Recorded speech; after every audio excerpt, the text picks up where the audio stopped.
TWA presents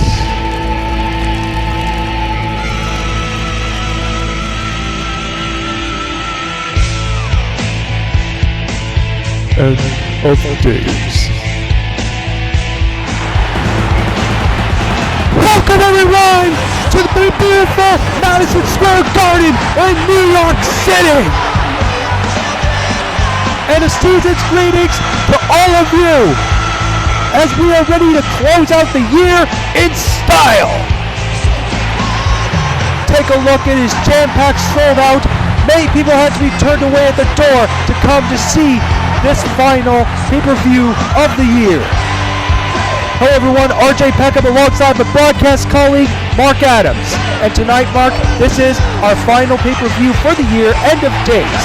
We will see Freddy Krueger defend the TWA Championship against his old nemesis, Jason Voorhees. And of course, we are going to be in action as we are going to team up with Superman to finally put the boots to Rich Uncle Pennybags, Officer Mallory, and Bane once and for all. But we're going to start off tonight's festivities with a triple threat ladder match for the Rated R Championship as Machete is going to defend his Rated R title against Francis and Captain Rhodes. And I have reason to believe that because of the personal issues between Francis and Captain Rhodes, Machete will be able to capitalize on this dysfunction between the two and walk out retaining his Rated R title. Our opening contest is the Triple Threat Ladder Match, and it is for the TWA Rated R Championship.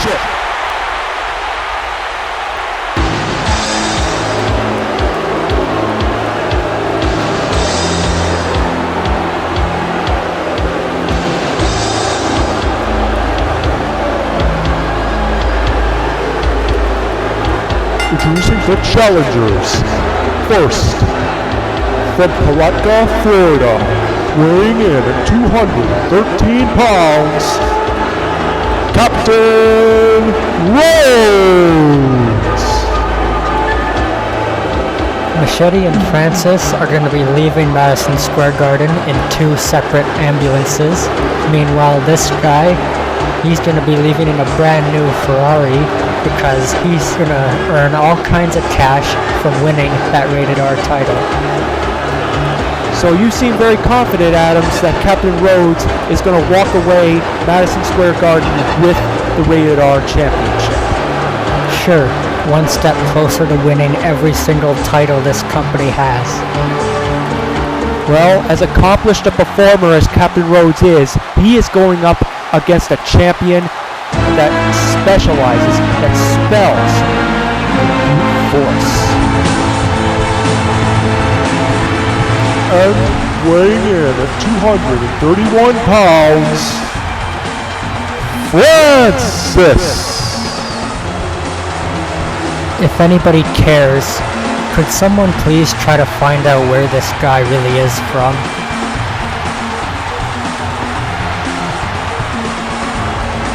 And speaking of brute force, we will see the newly minted team of Conan the Barbarian and Tarzan, otherwise known as Brute Force, in tag team action tonight against the Warrior Brothers.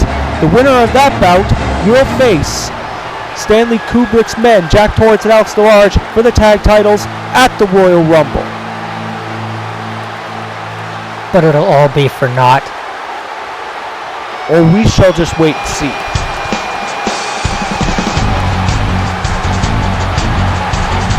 And from Mexico City, weighing in at 188 pounds, he is the Rated R Champion, Machete.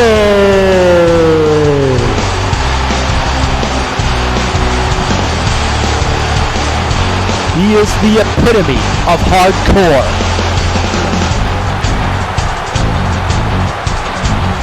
He will not hesitate to take an actual machete and slice your throat with it. We all know his wrestling style is hardcore, but what's his porn style, the same? Would you be serious? And here we go. Francis already makes a beeline for Captain Rhodes, and I have reason to believe that Captain Rhodes is going to be a marked man. Oh, of course. And already Captain Rhodes is getting the ass whooping of his life courtesy of Machete and Francis. They're just targeting him because they know that he's the odds-on favorite. Well, when you eliminate Captain Rhodes, you've eliminated some major competition. Hopefully Francis and Machete have come to the agreement that they will just duke it out and find out who the better man is. As documented, there is no love lost between Francis and Captain Rhodes. Both men were former tag team partners, won the tag team titles many months ago, but Captain Rhodes, being the man that he is, decided to turn his back on him. No, he decided to wipe off the muck from his shoes that was slowing him down, which is Francis.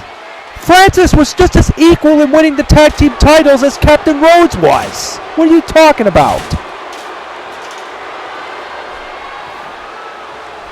Captain Rhodes already setting up the ladder, and Machete crashes him down hard.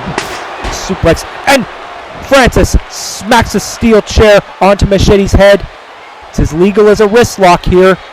No disqualification, no countouts, no pinfalls or submissions. You gotta climb up the ladder and retrieve the Rated R title, and Francis already knocks Machete down. Machete was hoping to end this match early.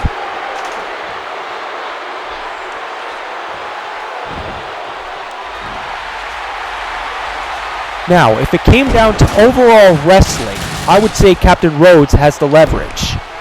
But this is not a traditional wrestling match. This is hardcore rules. And Machete has proven time and time again to excel in that environment. And he is showing everybody right now in Madison Square Garden he can excel, but Captain Rhodes just sent him crashing hard to the canvas. That's how you do it.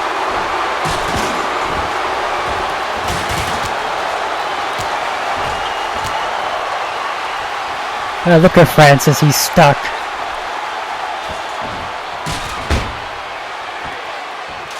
Captain Rhodes has been known to use weapons to achieve the leverage any way he can in a match, but now that weapons are legal, there's no telling what he's going to do.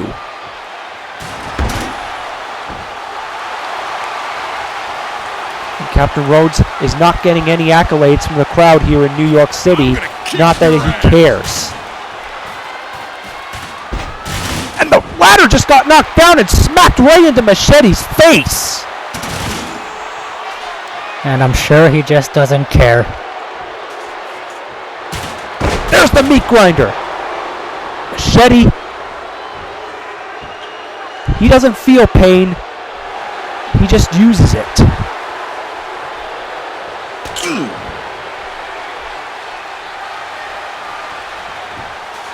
For Machete, getting smacked in the face with a ladder is like a stroll in the park. Then I guess Rhodes will be happy to give him that walk. Francis has retreated to the outside, although he can't take too much time because Machete and Rhodes are going to be sure to climb up that ladder.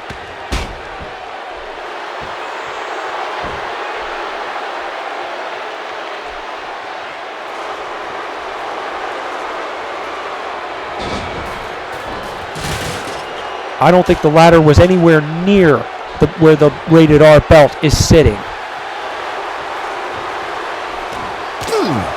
Crossroads. Yes, but that doesn't do anything here because there are no pinfalls.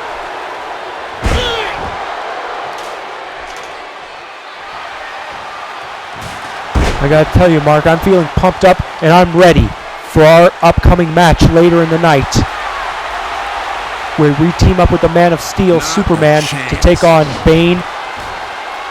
We're talking about Pennybags and Officer Mallory. And Francis with a hard DDT to Captain Rhodes. Hopefully we can shut up Pennybags and Mallory once and for all. Okay, I was nice enough to agree to this match and help you guys out. But if I come out of this match with a severed spine, I'm not only suing the TWA, I'm suing you too.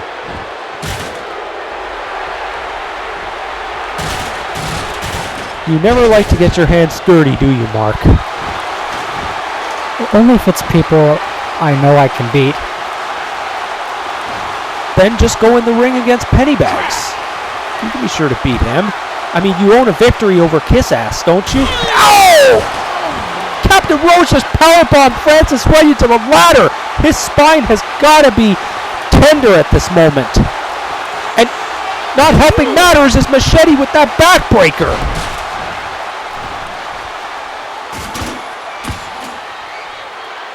And now the action is spilling out here. Don't be surprised, Mark, if our table gets destroyed.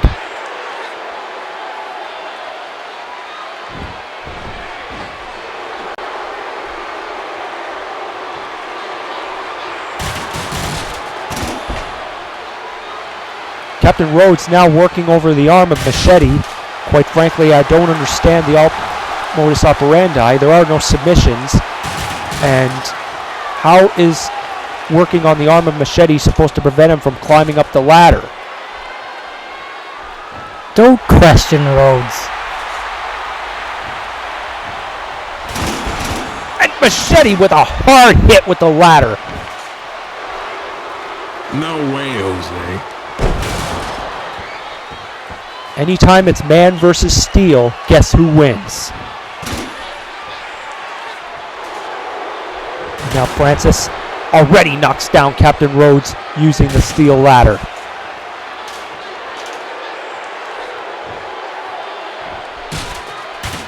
And I don't understand what Francis is doing here. He took both ladders out on the outside. Now, wait a minute. I don't understand what Francis is doing.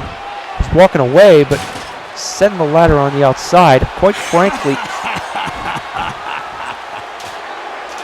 this is a very unorthodox maneuver on behalf of Francis.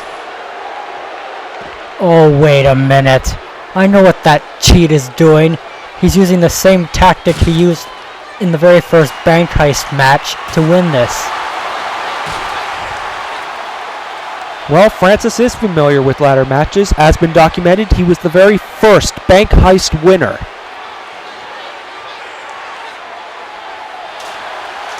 But he's up against two tough opponents. We already know what Captain Rhodes can do with all his accomplishments. One of the more decorated superstars in TWA's history. Former Universal Champion, former Tag Team Champion. L4 DDT by Francis. And now Captain Rhodes looking to add the Rated R title to his impressive list of resumes, including championships.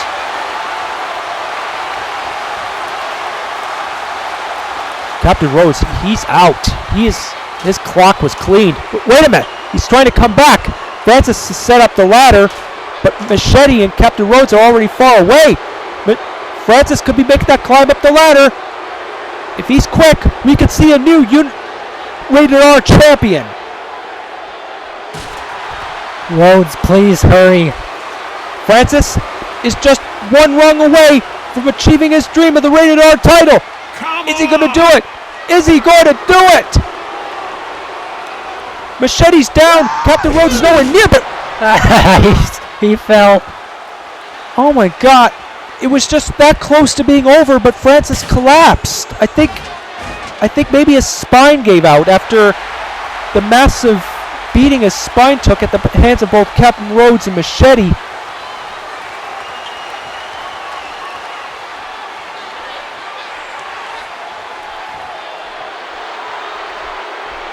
Looks like Francis is suffering some severe back spasms. And not helping matters is the use of the ladder.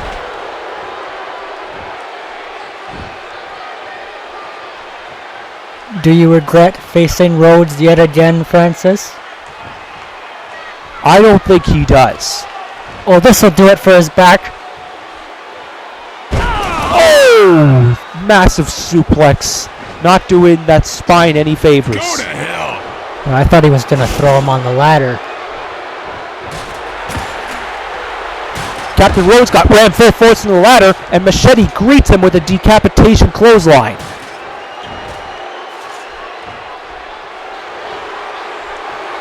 And now Francis is setting up the ladder while Machete did the work on Captain Rhodes. He's going to grab the belt again, but Machete pulls him down. I never thought I'd say this, but Machete is actually in serious jeopardy.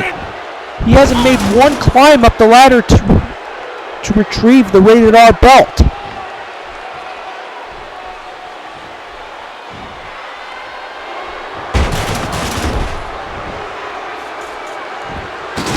And Francis using the steel steps. He's been waiting to do this to Captain Rhodes for a long time.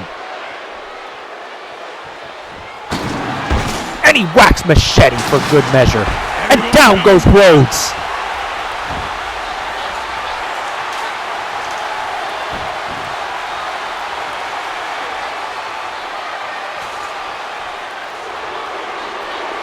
Francis is very close. He could once again retrieve the belt if he wants, but looks like he took a little too much time. And now Machete tries to climb the ladder and both collapse once again. That spine has been so severed, Francis is not able to stand up. And Francis brings Machete back in the ring the hard way. We said this match was going to be violent, and boy has it ever.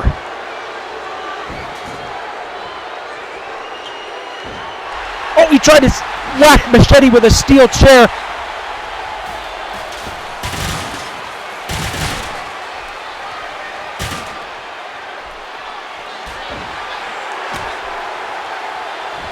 And now Machete, Irish whip to Captain Rhodes, but Rhodes surprises him. Swinging neck breaker, almost a variation of the crossroads. And there's a curb stomp in the knee. Captain Rhodes always famous for using that knee. He's always rearranged many opponents' faces.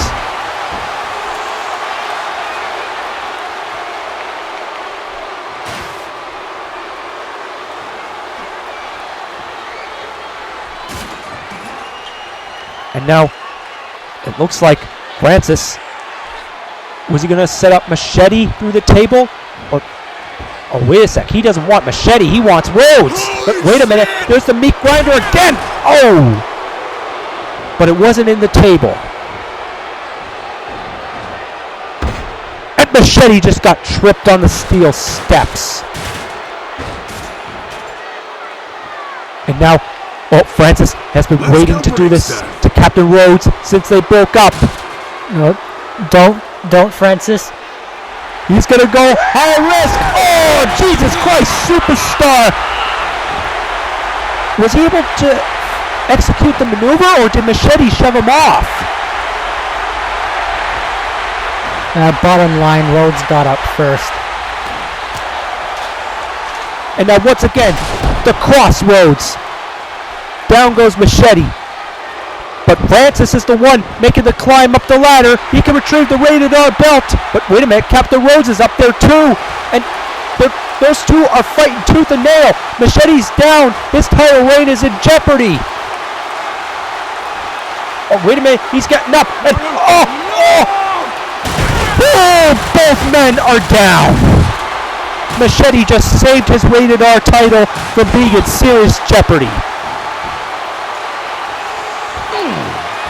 And think about it, Adams. This is just the first match. We're just getting started. That's how good Rhodes is. That's how good every one of the TWA competitors are. They're pulling out all the stops, giving you 110% of all they got in that ring.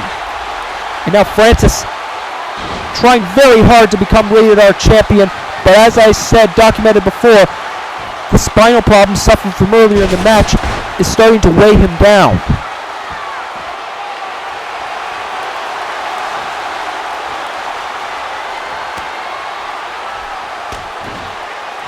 There's a boot to the face. Francis tried to go full force with a steel chair. Oh! In a variation of the Van Daminator. This is it. Captain Rhodes, he's got the belt. Oh, Machete just stopped him in time.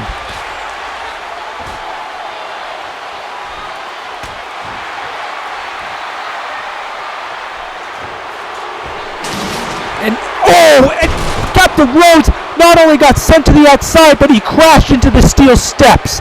He's got to be concussed by now. And now it's down to Francis and Machete.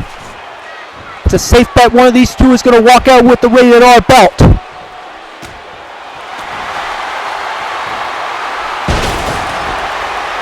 Here's an inward DDT, and now Francis getting his licks in on the Rated R champion. And now it looks like it's Rhodes and Francis. That's how the pendulum swings so fast in this match. Just when you think one person has the advantage, another person comes up and ruins it all. Rhodes has been using everything against these two. All he has left to use is to pull out that gun and shoot them both in the head. I'm pretty sure if Rhodes had his choice, he would do that. But guns are not allowed here in the Television Wrestling Association.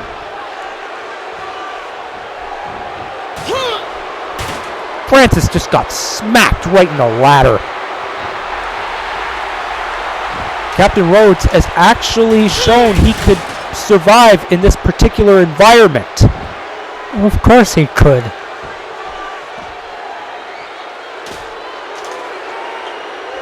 Just many, including myself, expected him to be more of a prim and proper military guy who didn't like getting his hands dirty, but apparently he doesn't mind as long as it wins him a championship gold. Francis just kicked Captain Rhodes off, and it's down to Francis and Machete. One of these men is going to try to retrieve the belt. Oh, swinging neck breaker off the ladder. And Francis is up. Rhodes and Machete are down. All he has to do is grab the belt, and it's his. Come on, Francis. Could this be it? Rhodes? Is he going to retrieve that belt? And he collapsed again. See, I knew he shouldn't have done that neck breaker from the ladder. Francis tried to retrieve the belt, but severed his spine, doing all the crazy stunts off the ladder. And now it's unknown if he's going to be able to try to retrieve it. Rhodes and Machete are incapacitated.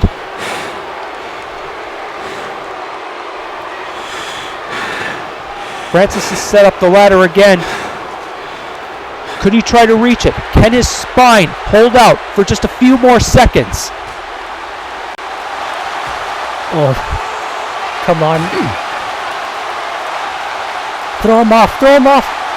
And yes, Rhodes just kicked Francis off. He's got the belt and he takes it down. That's it. Yes. Damn it. Rhodes is the winner.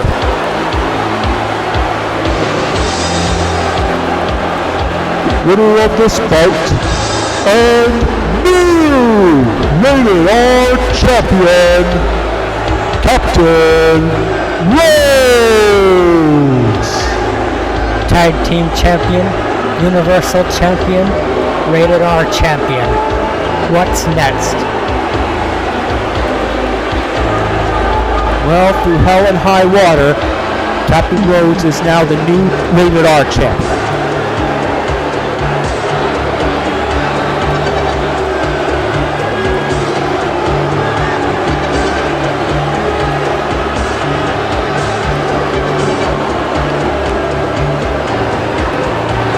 I bet Bob is just seething in anger when he sees this. I didn't think Captain Rhodes could pull it off. I thought he was way out of his league when he accepted this match. But he was quite resourceful, and I can say this, nobody can put anything past Captain Rhodes. Well, coming up next, we got tag team action as tag team veterans, the Warrior Brothers, will face the new guys on the block, Brute Force, Conan the Barbarian and Tarzan, who came together a few weeks ago and have been impressive. They dominated the Barones on Battlefront, and now they're getting ready to face the Warrior Brothers. Whoever wins this tag match will get a shot at the Kubrick Congregation for the tag team belts at the Royal Rumble let's go to ringside. The following tag team contest is scheduled for one fall. Introducing first, at a total combined weight of 483 pounds, the Warrior Brothers. Well, I gotta say, the Angry Video Game Nerd might have his hands full tonight, because not only are his guys, the Wario Brothers, in action, but also his new charge, Fox McCloud, will also be in action as he takes on Andross later tonight.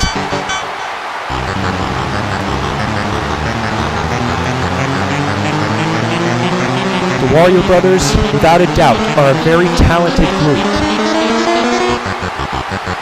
However, through all their years together in the TWA, they've never tasted Tag Team Championship Gold together as a unit.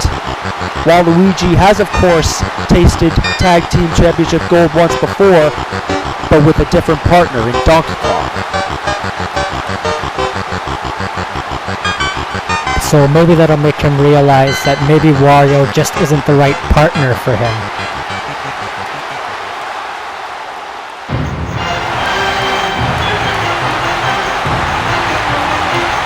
Oh, the roof is blowing off this place. And their opponents, accompanied by Lloyd Christmas, at a total combined weight of 510 pounds, Brood Force.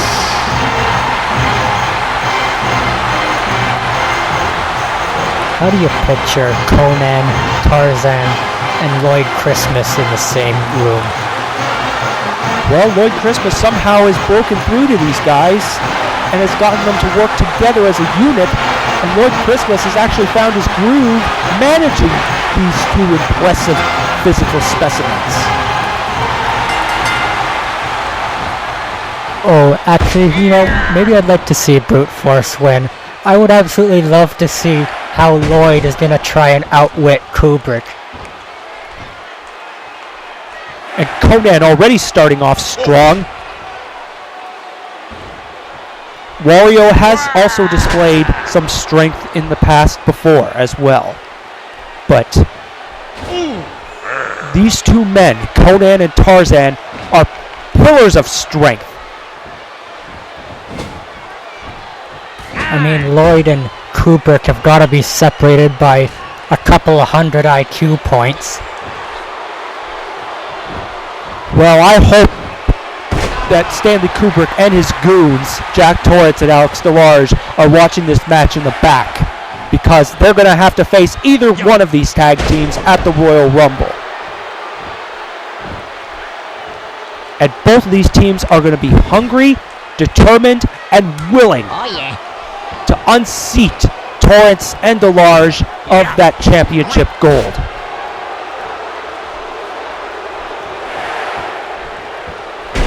Ever since Kubrick and his two men, Jack and Alex, came together, they've had big bullseyes on their chests. Every team wants a crack at the tag team belts.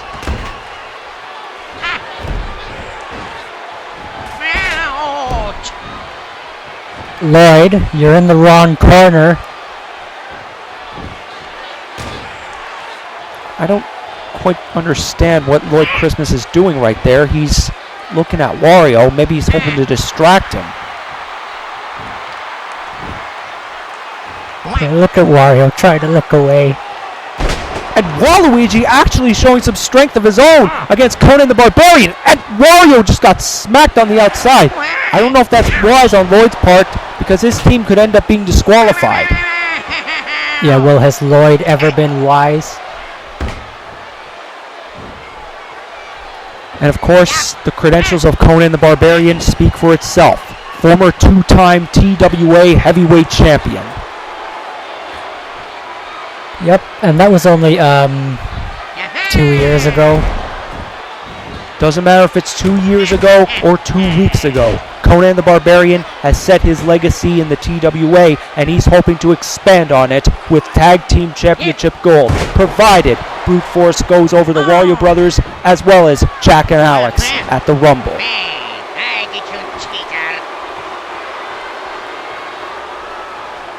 And Waluigi, I don't think he took too kindly to his partner Wario being attacked by Lloyd, and he just scared him away.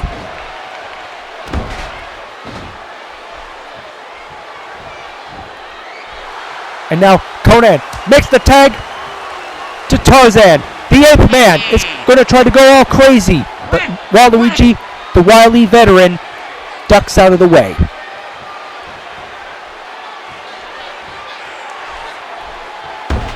Tarzan only debuted earlier this year, but he's already had an impressive list of wins to his resume. He was the first man to beat Andross. And he is apparently a very popular guy in the locker room, being partners with Mario, also and now being a partner to Conan the Barbarian.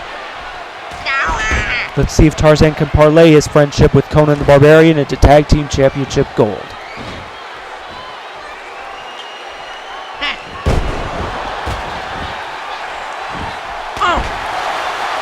Tarzan already dominating on Waluigi. Of course, also tonight, we've got one of the most brutal encounters that we will ever see when we see James Bond and Alex Trevelyan go inside the Hell in a Cell. These two have been waiting to tear each other apart for a long time now, and it's all going to come down to this, inside that cell. It's going to be put up or shut up.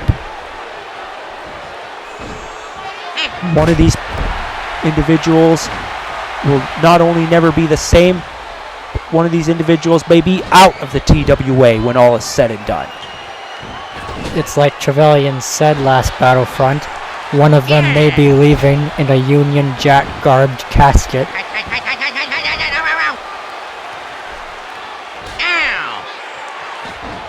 And Waluigi already being victimized at the hands of double teaming by brute force.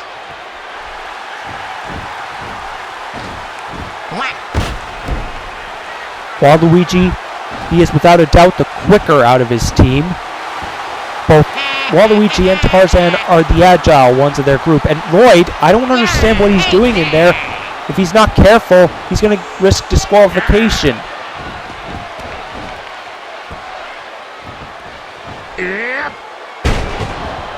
And now Wario is in, really bringing his expertise, his experience, and his strength, and wailing all over the Ape Man. Wario attempting a pin. Tarzan is still alive and breathing. Brute Force beat the Barones in, I think, probably the fastest time that I have seen a match in Battlefront history. It was like 8 seconds. And Wario displaying his strength on Conan the Barbarian. And now there's the camel clutch. But Conan was able to just put his foot underneath the bottom rope.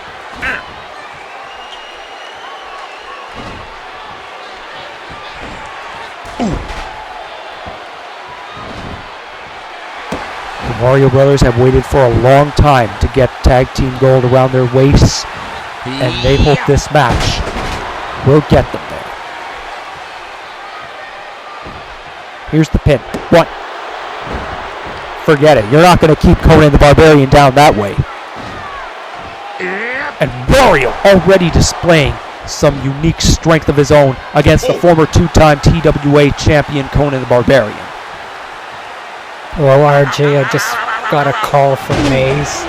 It says after this match is the Universal title match, then after that it's our match, so it looks like as soon as this match ends, we're going to be heading back and getting ready.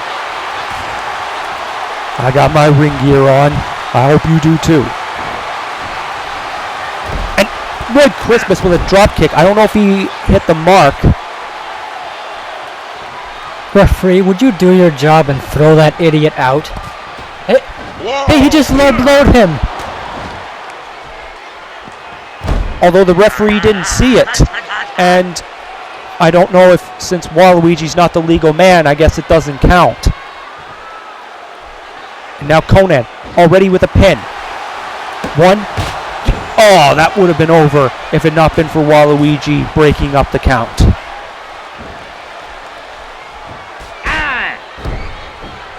Conan now bringing his strength into play, and Wario's face eating the canvas. Lloyd Christmas doing a little dancing, knowing his guys are in control. Conan! Mr. Olympia's got nothing on this man, and that's it. Brute Force are the winners, just like that.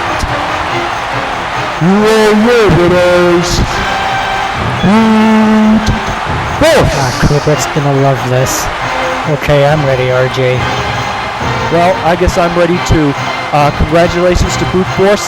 They get Alex Solarge and Jack Torrance at the Royal Rumble for the tag team belts. We gotta go backstage, and we'd just like to welcome here Assistant GM Billy Mays and our broad backstage commentator Justin Roberts on commentary. Hi guys. Hello, thanks RJ. And Billy Mays, we are here as the interim announce team on behalf that RJ Peckham and Mark Adams are going to get ready for their 6-man tag team bout, which will be very soon. However, we are going to start off the night here on our commentary with the Universal Championship on the line.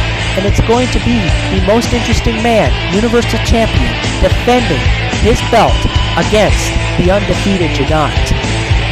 I have reason to believe, Justin, that the most interesting man in the world is in serious trouble.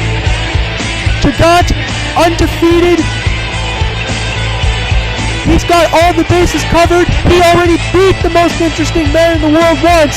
I have reason to believe the most interesting man is quivering in fear.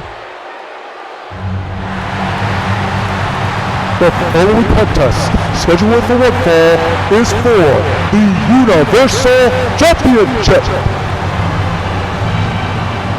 Introducing first, the challenger from Munich, Germany, weighing in at 376 pounds, Gigant.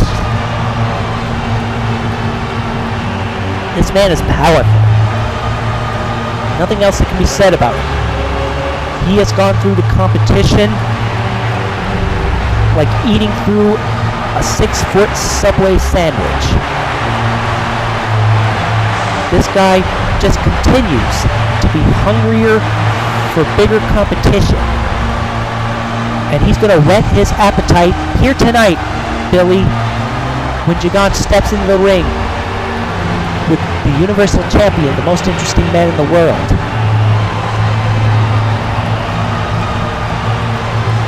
As much as I like the most interesting man in the world, we both have great beards. Something tells me he may be in a little bit over his head on this one.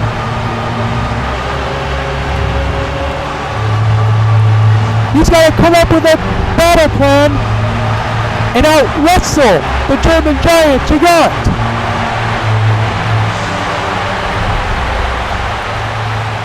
If Gigant grabs him in a bear hug or any power move, the momentum will stay in Gigant's corner.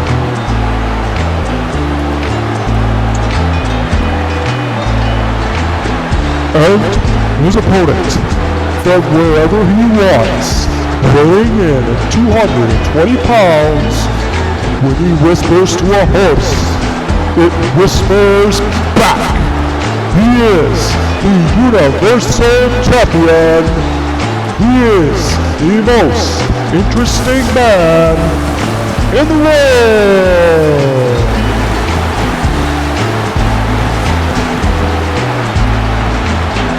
Personally, Billy, I think this guy's a little bit full of himself.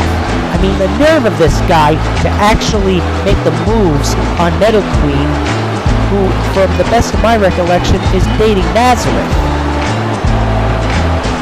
Well, I prefer not to get involved with this whole love triangle business. I want to focus on what's going on in the ring right now, which is the Universal title. most interesting man, the champion, Gigant the challenger. And I have reason to believe we are in for a treat, Justin, when it comes to this encounter. Title versus streak.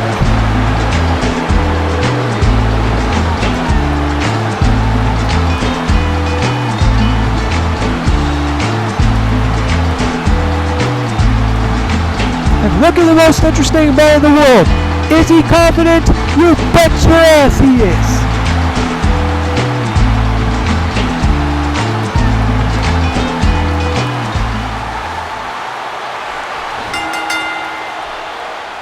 And the bell sounds. Well, Gigant definitely has a height advantage as well as a weight advantage over the Universal Champion. This man, Gigant, was schooled by the finest wrestlers in Munich, Germany. This man was a survivor. He actually survived the TWAR Rejects League, and he's come all this way. Wait a minute! What is the biggest blue blood from TWAR doing out here? I didn't hire him! And he just knocked out Gigant, and I think that's an automatic disqualification. Looks like the referee is on his way to sound the bell. This match didn't even get started thanks to that bloke. The winner of this bout as a result of a disqualification, Gigant. Well, the fans here at Madison Square Garden are not happy with this at all. They didn't even get the match started.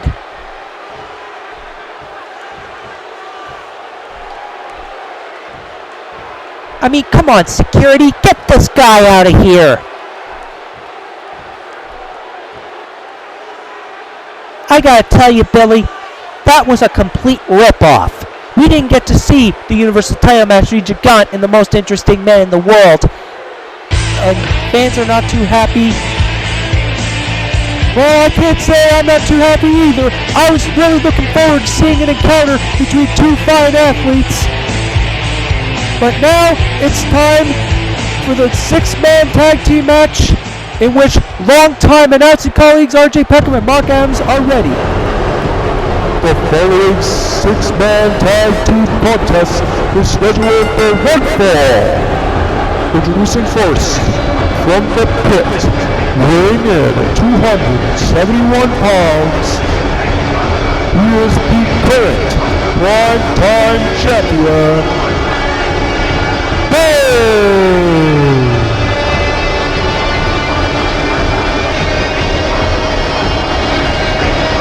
Well, Bane's going to have to pull in some double duty tonight. Not only was he participating in the six-man tag team match, he's also participating in a primetime title match against Batman, which I assume will be next. This man, Bane, has sure got a bad attitude. The fact that he aligned himself with those scummy idiots, Pennybags and Mallory's beyond me. And his partners from Monopoly Land at a total combined weight of 388 pounds, Officer Mallory, Rich Uncle Pennybags, the Monopoly.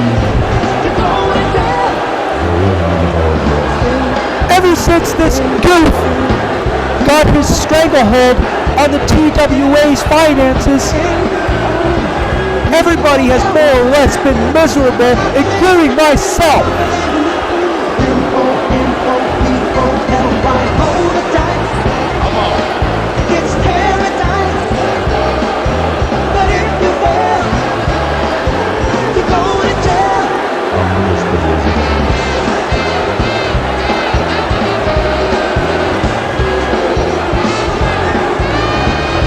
Guys not getting any accolades whatsoever in New York City, and let me tell you something, Justin, they surely don't deserve it.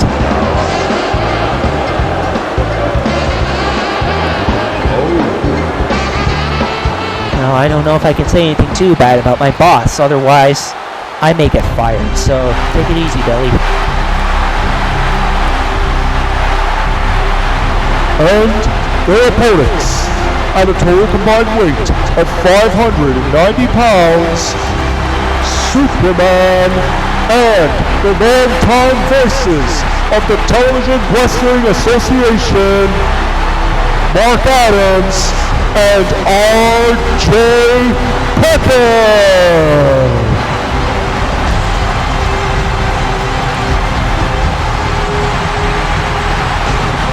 Take a look at this man, Superman. He is more ready than I've ever seen him.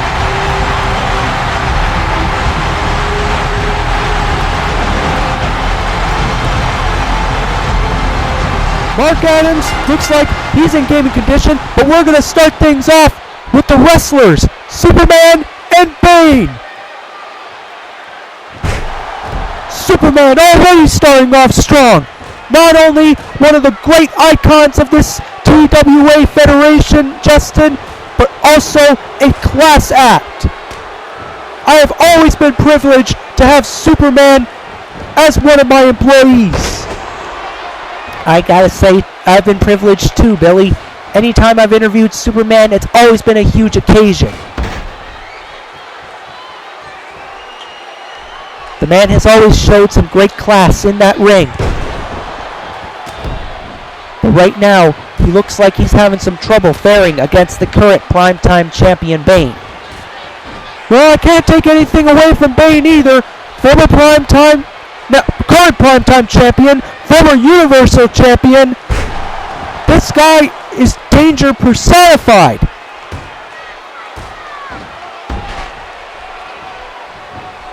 Looks like RJ and Mark are so anxious to get in. And Mark Adams and Superman with double teaming tactics.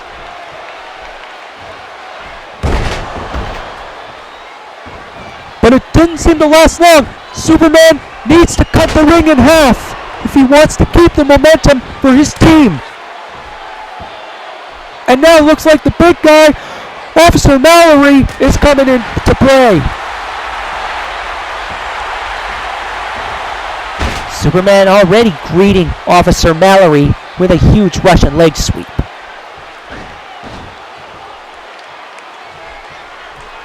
What would be your method, Billy, if you were involved in this matchup? What would you do in dealing with Officer Mallory, Pennybags, and Bane? Well, what I would do is I would take out the big guy first, Bane, considering the fact he is their hired muscle, the bigger wrestler. Therefore, when you eliminate Bane, you've eliminated major competition. And therefore, when Pennybags and Mallory lose their hired gun, it's lights out for those two goons. And Billy, I've known R.J. Peckham and Mark Adams for a long time. Both of them are great friends, great buddies of mine. But I don't know how good their wrestling skills are. I don't know if they've bitten off more than they could chew going into this encounter. What happens if they get in the ring with Bane? Superman sees himself on the wrong side of town. Officer Mallory just keeps him in there. And Pennybags just laid in a cheap shot. Let me at him. All right, let's go. Come on. RJ just sent a message to Pennybags. He wants him. He's beating the crap out of Rich Uncle Pennybags. But oh, RJ Peckham just got thrown outside the ring. Oh. Looks like Bane just threw RJ Peckham in the hard way.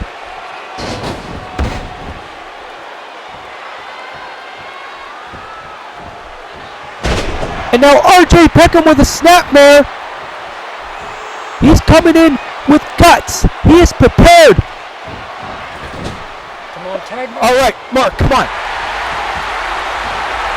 It looks like double teaming from the voices of the TWA, Mark Adams and RJ Peckham. Get up. Mark Adams just really dared Rich Uncle Pennybags to get up. Now Mark Adams and Rich Uncle Pennybags are the legal two in the ring.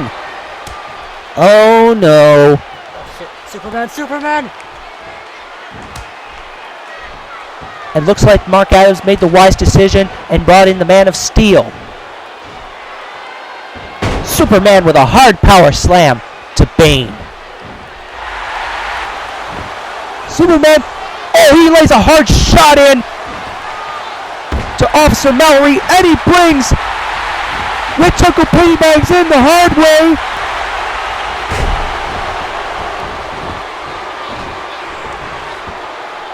Bane tries to go for the pin, but you're not going to keep Superman down that way. Forget about it.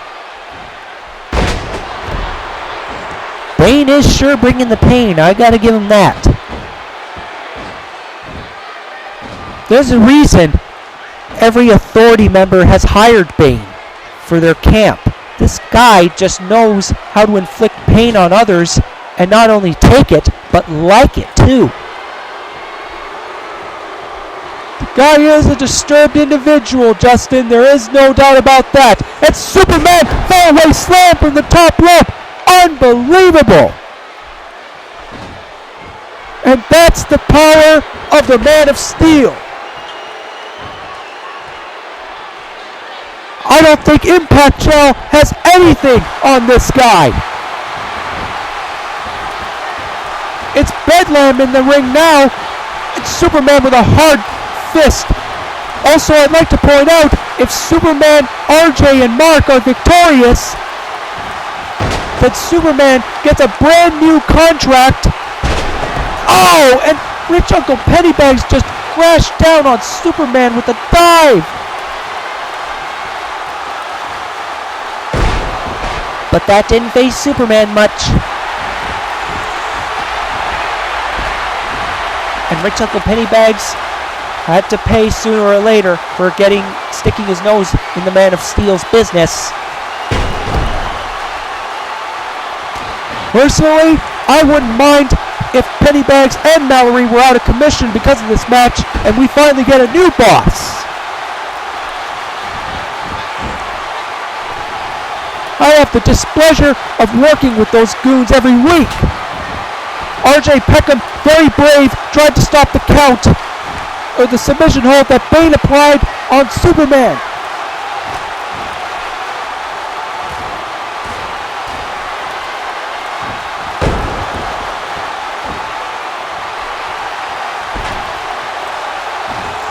Superman, I've known, has taken a lot of pain before. Just when you count him out, he always comes back. He always digs deep down inside with that intestinal fortitude and the strength that made him the main eventer, the icon. It's what helped him go to the main event at Telemania 2, main eventing against the Incredible Hulk in one of the most anticipated, possibly the greatest match in TWA's history.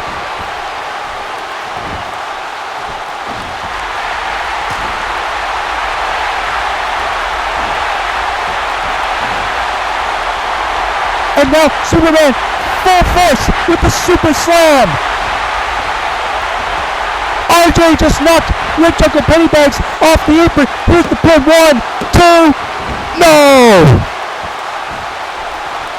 Gotta admit, that was very close though, 2 3/4. But Superman now finds himself in serious trouble. And Rich Uncle Pennybags, he's brave now coming into the ring when Bane is in control.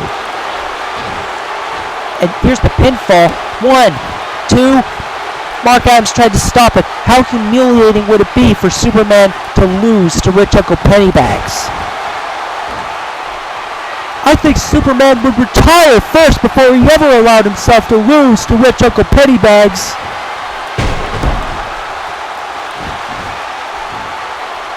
How do you feel about going through the table? Mark Adams yelling, how would Pennybags like to go through a table?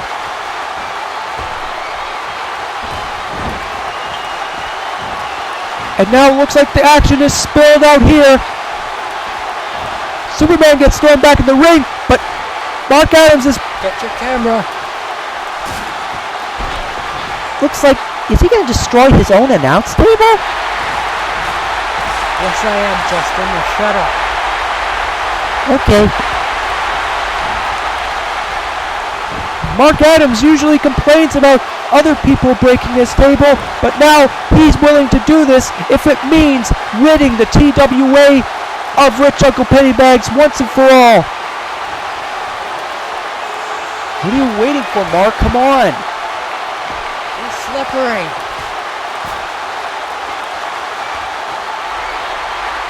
Superman just stopped Bane, and now Mark Adams hard scoops. Oh, tombstone! Oh, that's gotta hurt. Oh shit!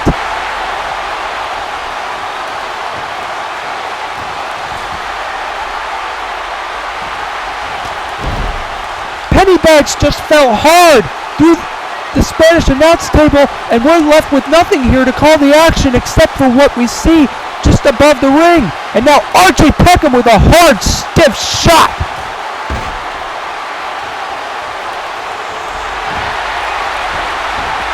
Is RJ gonna finish Rich Uncle Pennybags off? Old school pile driver, one of the old moves I used to do in my days as a wrestler. He could finish Pennybags off right here. Will this be it? 1, 2, 3. Oh, Only 2. It's Bedlam now. RJ Peckham, I've never seen him more so fired up and more angry than I've ever seen him. And looks like Superman is now tagged in. The super slam. Oh no, a super backbreaker, and Pennybags taps. That's it, that's it. Superman, RJ, and Mark are the winners. Here are your winners, Mark Adams, RJ Peckham, and Superman. These guys have got to be elated. They showed up Pennybags and brought it to the ring. For 2 guys who are announcers, I gotta give my applause to them. Good job, RJ Peckham and Mark Adams. Good job indeed. And look at that little worm squirm all across the ring. And the fans in New York City are giving the accolades these 3 men so richly deserve. Well, our time is just about up here at the announce table, and we're going to hand things back over to our regular broadcast commentators, provided they're not hurting too much from the bout, RJ Peckham and Mark Adams. But before we do, we're going to announce our next matchup, Billy, and it looks like we are going to see Women's Championship action between 2 Diva legends, Sarah Connor and the Meadow Queen. Hey guys, get out of my seat. It looks like we're back. I'm a bit winded up, Mark, but I gotta say, it was very satisfying trying to get rid of those 3 idiots. Well, you know, now I know why everybody loves breaking our table. It's so much fun. Speaking of fun, Mark, we're getting ready for the vacant women's title to be decided by 2 women's championship greats. The following contest, scheduled for one fall, is for the TWA Women's Championship. Introducing first, from Los Angeles, California, weighing in at 128 pounds, Sarah Connor.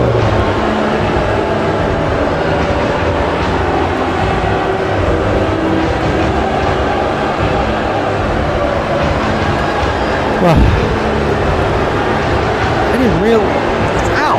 Knuckles really hurt. I really put a dent in Rich Uncle Pennybags' bald skull. Ugh. I don't know what kind of dent Sarah Connor hopes to put in Meadow Queen's head.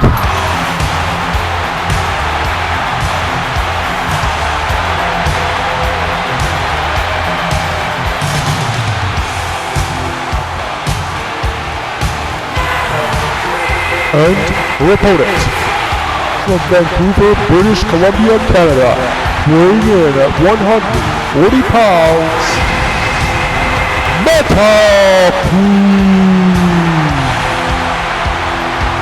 Do you think she saw me beating up Pennybags?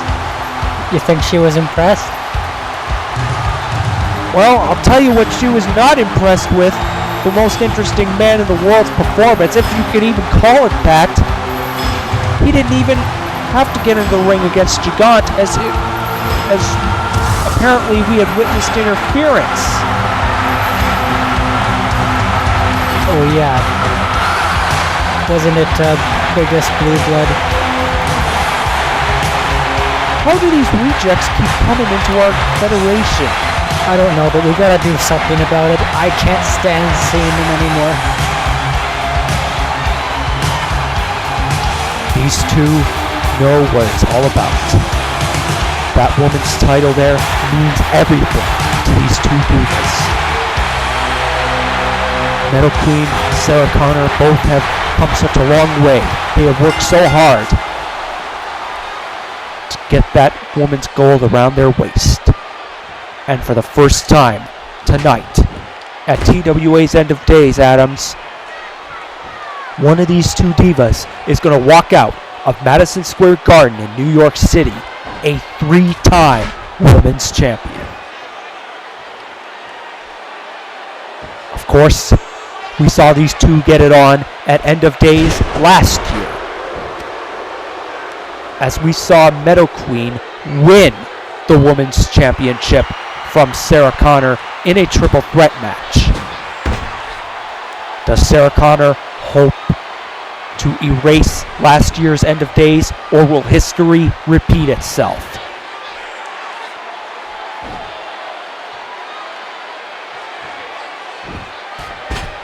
Both of these girls have been waiting for this.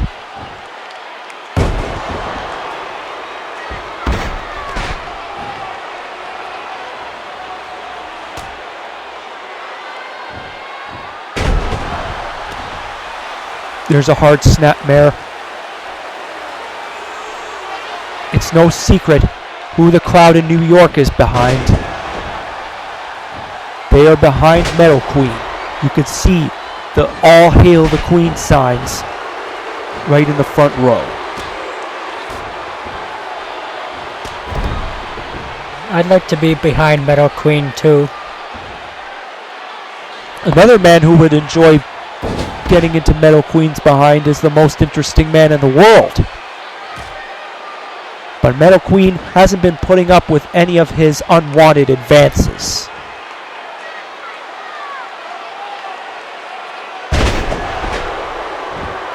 Especially after the most interesting man put Nazareth, Meadow Queen's love interest, on the shelf.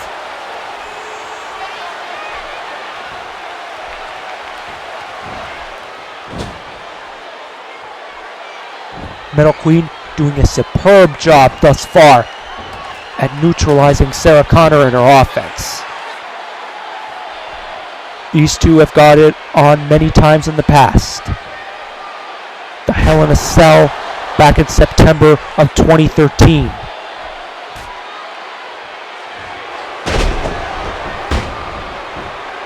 Also, not to mention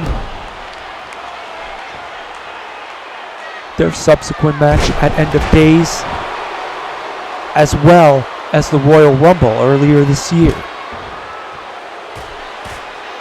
These girls are so even, so evenly matched,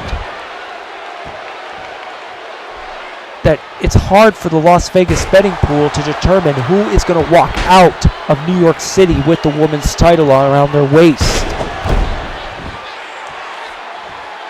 These two have been the pioneers of women's wrestling in the Television Wrestling Association, and Metal Queen just slammed Sarah Connor hard to the canvas.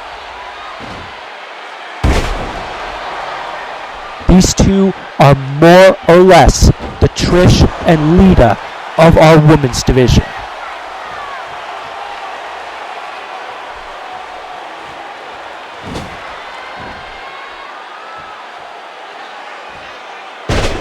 Metal Queen just dropped Sarah Connor hard with an electric chair drop. So far, the momentum has been strong with Metal Queen as she has started off the match very good. I haven't seen Sarah Connor get much offense in other than a few slaps. There's a hard bulldog. If this momentum keeps up, this match could be over soon.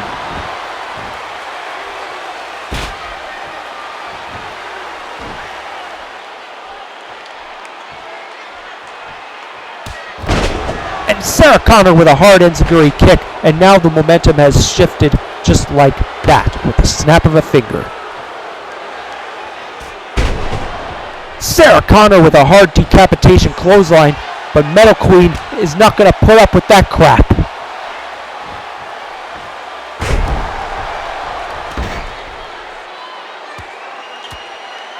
And now Sarah Connor using those hard closed fists on Metal Queen. But Metal Queen hits right back with a Hurricane Rana.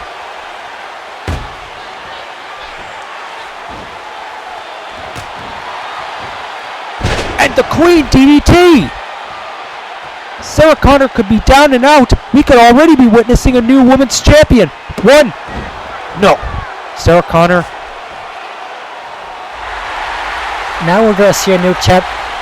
What? Sarah Connor just reversed it into a DDT of her own. And now one suplex, double suplex, and now a German to triple it.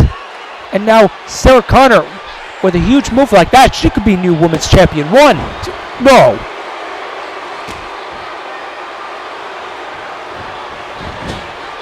I gotta tell you, Mark, I get a high every time I watch these two women wrestle. Yeah, I get hot too.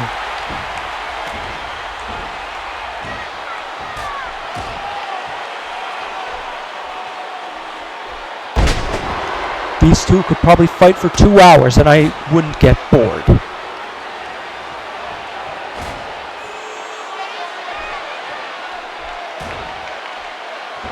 There's a hard elbow. Metal Queen tries to use a kick, but oh, Sarah Connor, she's going to end it just like that with the termination. She put many people away with this, including Metal Queen. Will this be it? 1, 2, no! If the termination didn't keep Metal Queen down, what will?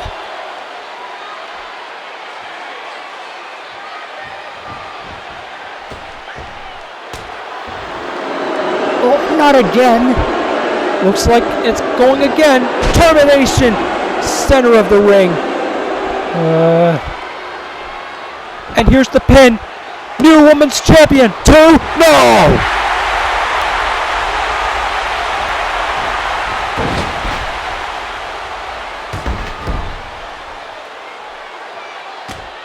And there's a hard knee, hard boot right to the arm, the elbow of Metal Queen.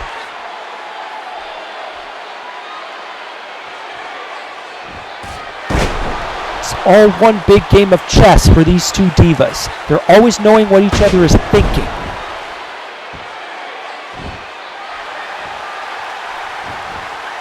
And Metal Queen rams Sarah Connor full force with a DDT.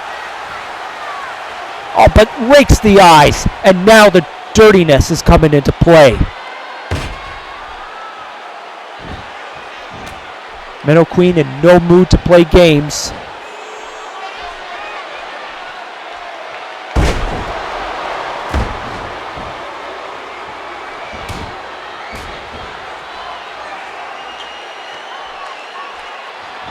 I gotta tell you, Mark, I think I've seen some impressive women's matches in the NXT division, but none are as impressive as Sarah Connor and Metal Queen, what I'm seeing right here, right now.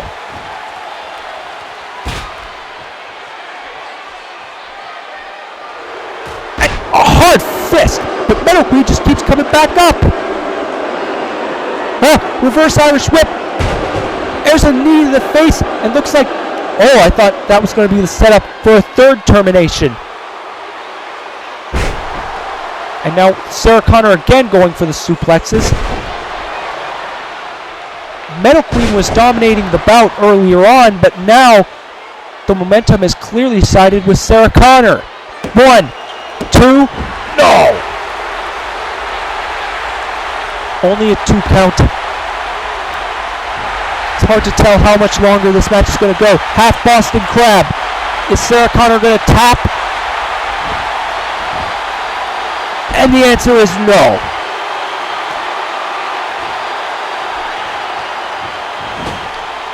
Sarah Connor's always had great spirit. I've never denied her athleticism as women's champion. I just don't understand this grudge that she holds against humanity. What's the most interesting man doing out there? He's got a chair.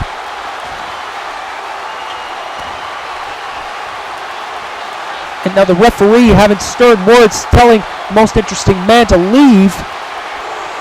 And now Sarah Connor's got the chair, but wait a minute! Metal Queen, she just smacked Sarah Connor with it! Yes. And don't tell me. It's not going to end this way, is it? Metal Queen is too good for this. At the Warhammer!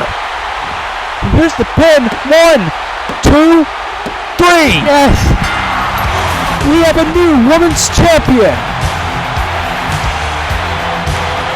Winner of this bout and new women's champion, Metal Queen. 3 times. No one in the TWA's history has won a belt 3 times. Now it's been broken.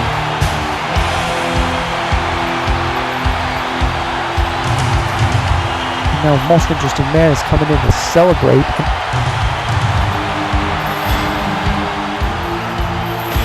I don't understand this though. I mean, Metal Queen just gladly accepted the chair from the most interesting man. I mean, I was hoping this match would be clean down the middle, but Metal Queen used a steel chair. What happened? Sarah was gonna use it first. What's the... Metal Queen... Oh, come! I don't believe this!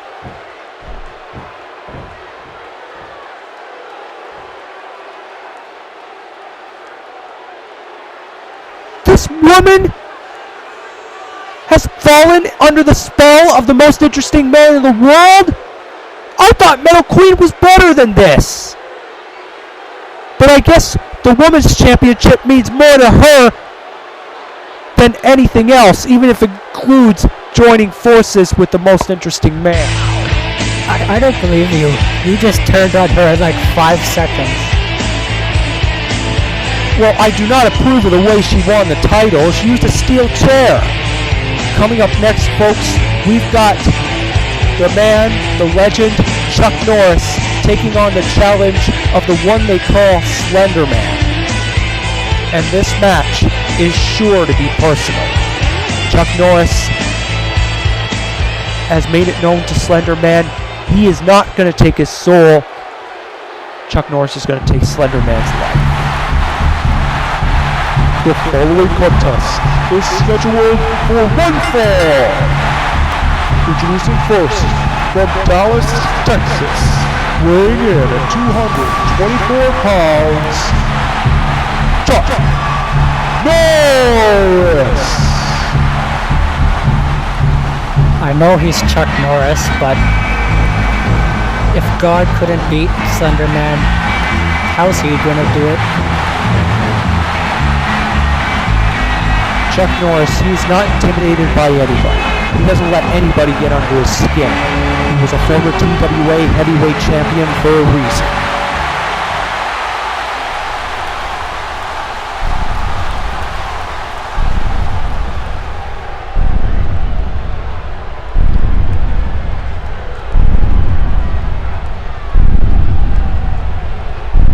Where's Slender Man? Maybe he's already chickened out. Oh! There he is. Chuck doesn't look phased one bit. And now referee Charles Robinson coming into the ring. And now the bell has rung. Okay, he's got to be aware Slender Man has that teleporting ability. Chuck Norris, he's just measuring Slender Man. I think he's taking what you said into account. I haven't seen these two lock up yet. Oh, hard clothesline, but Slender Man just... He's got to be quicker. I don't know how he could be, but he has to be. just disappeared. God made that same mistake.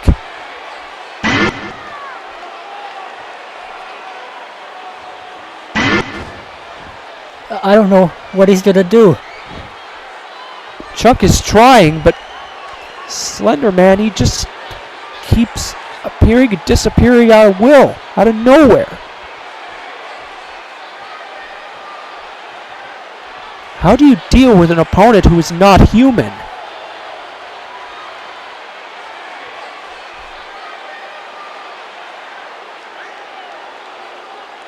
He has no idea what to do.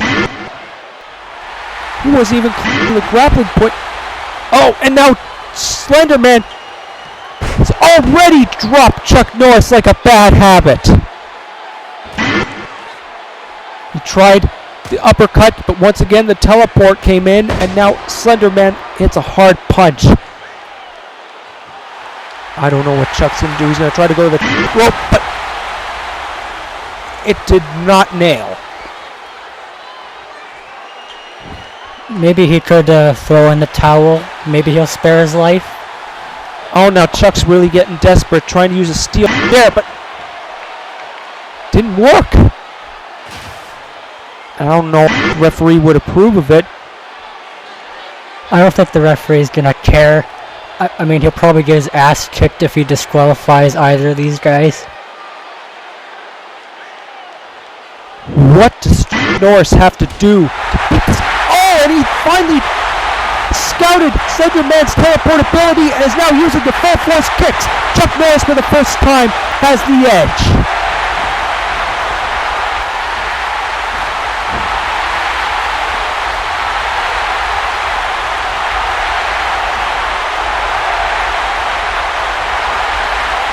And oh, Chuck Norris tried to dive, but the teleport came in and he's just near our table.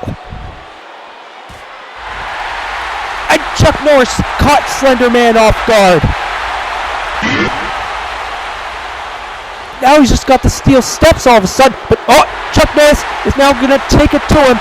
Come on, Chuck, there we go. Show that menace who's boss.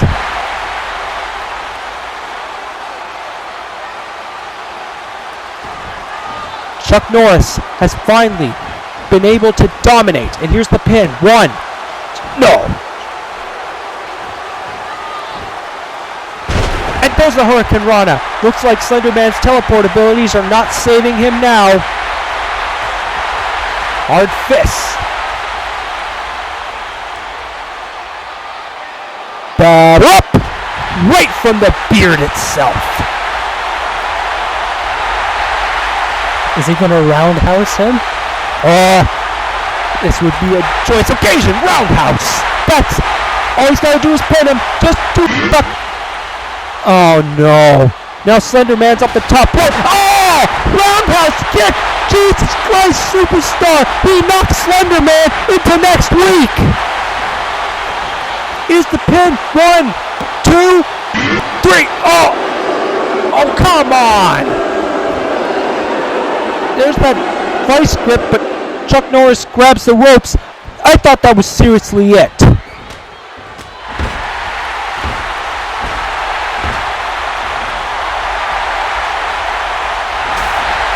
And now there's the steel chair.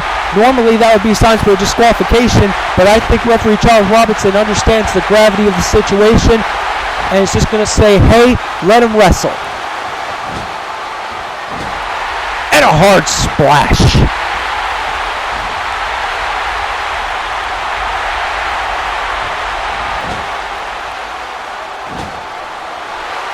Now Chuck Norris, what's he going to do here? Hard fists. Looks like they're going to go outside here. Here it goes. Ooh. And right on the steel steps. What the hell were we all afraid of? Slender Man is terrible in the ring.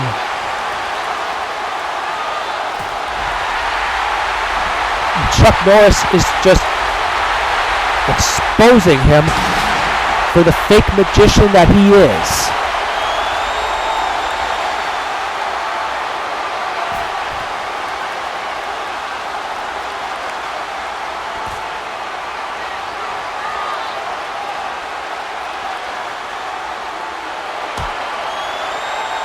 Now, Chuck Norris, hard hit to the ring post. And we knew Chuck Norris was going to do whatever he had to put Slender Man down. And don't think for 1 second Slender Man would not do the exact same thing if it was reversed.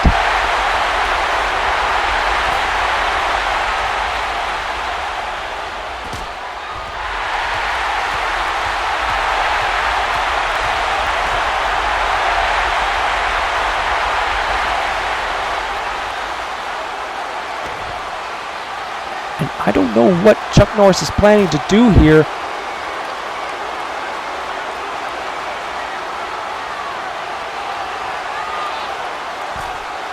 And now, Chuck, oh, this is going to be brute force. No offense to the tag team brute force, but that was undeniably impressive. Slender Man is just hurting. He is human after all.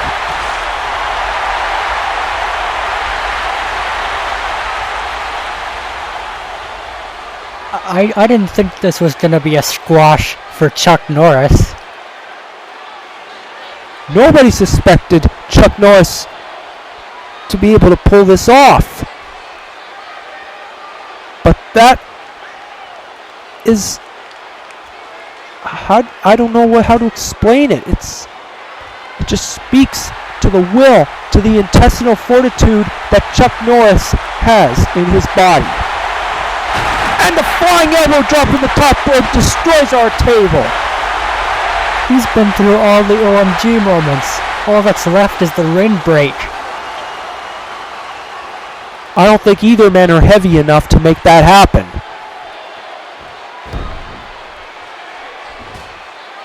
The teleport powers are not saving Slender Man now. But Slender Man now floors Chuck Norris with a vice grip, and now is Chuck gonna go down? Is he?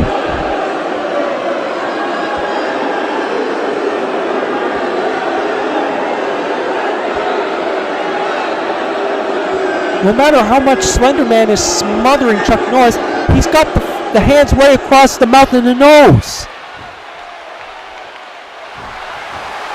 Roundhouse kick, and Slender Man goes down like a chopped tree.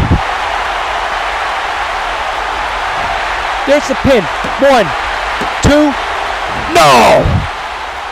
Very close. And a roundhouse kick. And could be? Looks like there's blood drops. Slender Man is bleeding. 1, 2, 3. That's it. Chuck wins. Slender Man is human after all. You shall win all. Chuck Norris! I don't think it's Slender Man that's human. I think Chuck Norris is superhuman. Chuck Norris finally exposes Slender Man for the fraud that he is. And a hard kick. Again, roundhouse.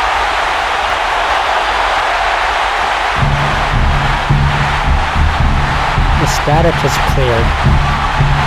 I gotta tell you, Mark, forget Bulkamania, forget the force of God.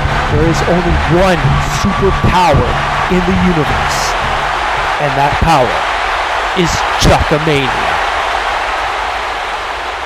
Slender Man thought he was this omnipresent force, but Chuck Norris, the former world champion, proved him wrong. Coming up next, this will also be a bitter grudge match, not for the weaker heart. Fox McCloud taking on Andross. This has now become very personal after we discovered Andross destroyed Fox McCloud's hometown. And now Fox, thanks to Angry Video Game Nerd, has seen the light, and now he wants to make a beeline for his former partner, now nemesis, Andross. It's going to get ugly. The following contest is scheduled for one fall.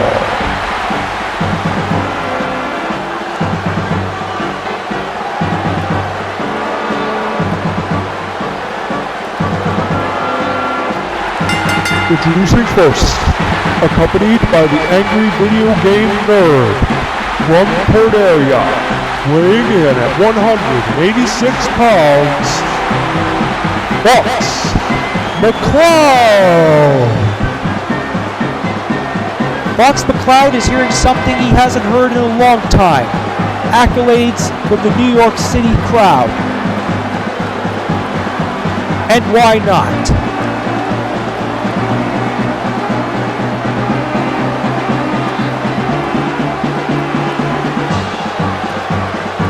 Fox McCloud has always had talent within that ring. An excellent aerialist. But after so many years of being on the dark side, sometimes I tended to overlook the man and the unique talent and ability he has in that ring. But the Nerd helped him see through himself to what he could truly be. Now Fox is going to use that in the ring against the most heinous ape, Andross.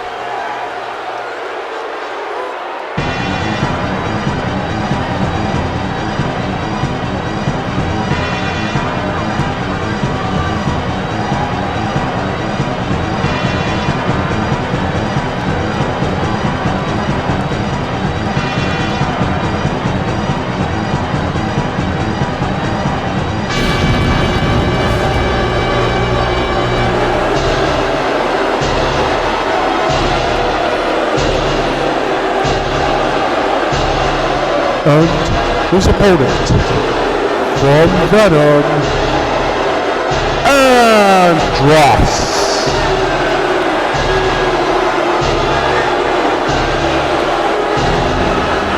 Nasty individuals.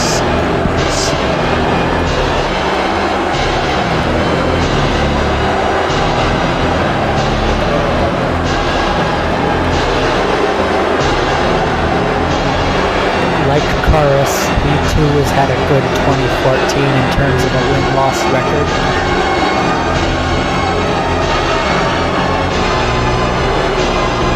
But he's going up against a man, or in this case, a fox, that would do anything to destroy him, much in the same way he destroyed his family and his country.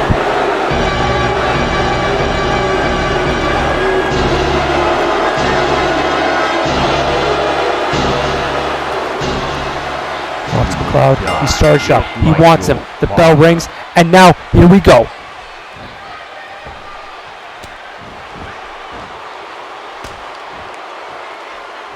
Already, Fox McCloud going a little light on Andross. I would have expected him to put knots in his head.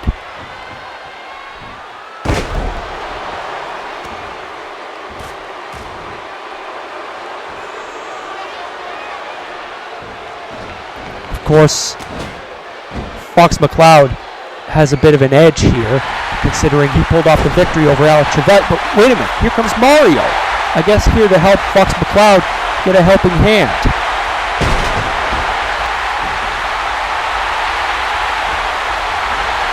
And referee Mike Chioda is calmly telling Mario he can't be here.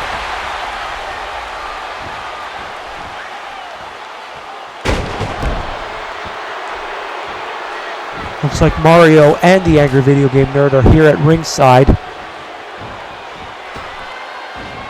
The entire Nintendo family might come out here and be at ringside. If that's true, then Andross is in deep shit.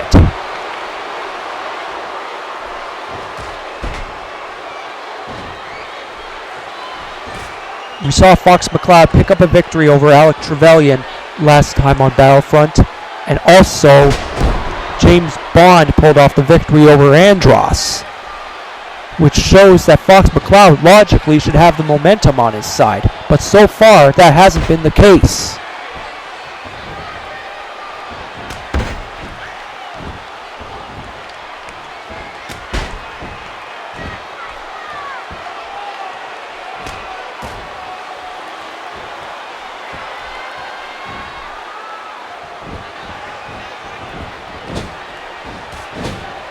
Andross with a hard fist. Fox McCloud Hey, Stinky! really having a hard time trying to figure this disgusting ape out. And a Hurricane Rana, full force, drops Andross right on his head.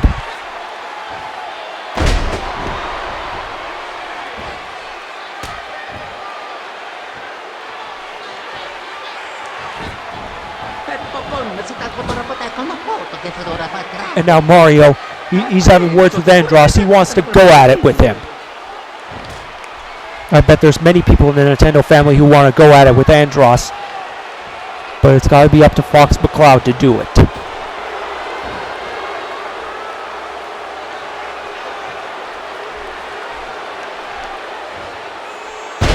Fox McCloud with a hard side suplex.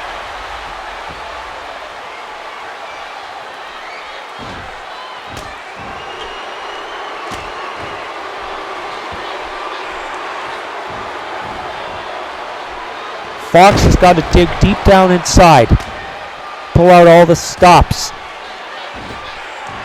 to keep the edge and the momentum in his corner against Andross. And once again with the Hurricane Rana, but he dropped him once on his neck before and it hadn't done him any good. And I don't know if Mario has left ringside. Here's the pin, 1.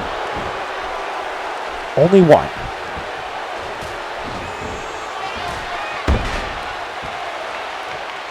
Fox McCloud, I noticed, hasn't been employing the aerial tactics that he's been famous for. He's actually trying to out-wrestle Andross.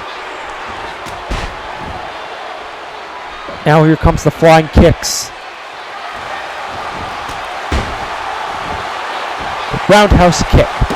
Not with as much mustard as Chuck Norris, but still effective enough. There's the star switch.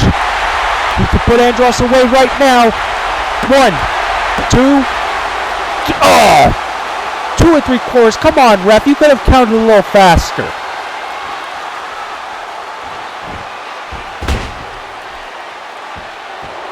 If Fox wants to get the job done here, why doesn't he just do what he always does? Shoots his left hand, then his right hand, and then shoot between his eyes.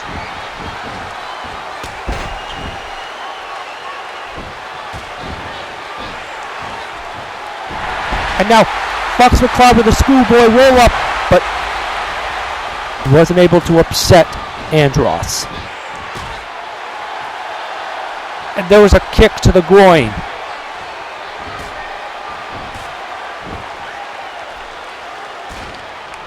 And a hard hit right between the eyes. And a hard scoop slam.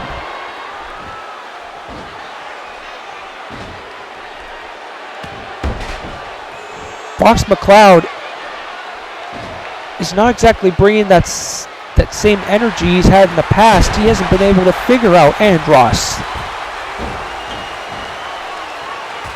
Until now. Massive clothesline. He's keeping Andross off of his vertical base whenever he can. But I think most of the problem lays in the fact that Andross is half invisible.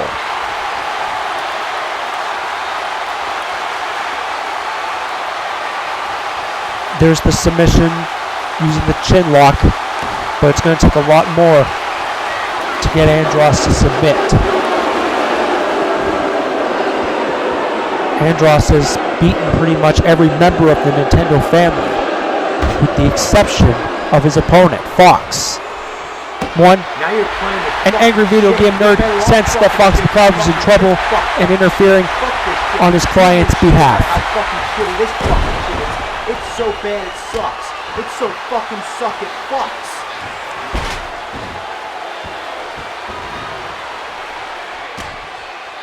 Maybe Fox McCloud wasn't ready for this encounter. Maybe he's still emotionally distressed over the loss of Corneria. 1, 2, no! Well, he's got to do what the Legion of Doom says, suck it up and get your butt in the ring.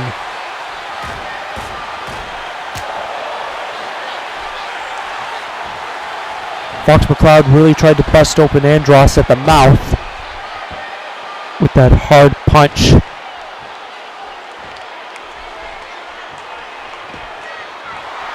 Oh, here comes the aerial tactics. This is what Fox needs to do. He's going to go high risk. He can't dilly-dally. Drop kick from the top rope. And Fox is saying it's time to end this. If he employs the star switch, he can do it. There we go. Fox just has to pin him. And here's the pin right here. 1, 2, 3. Oh, damn it. I thought I heard the referee's hand hit the mat 3 times.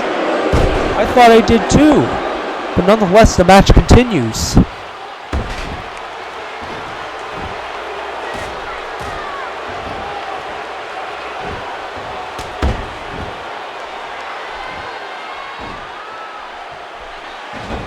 And I don't know if I really saw Andross get the shoulder up or kick out.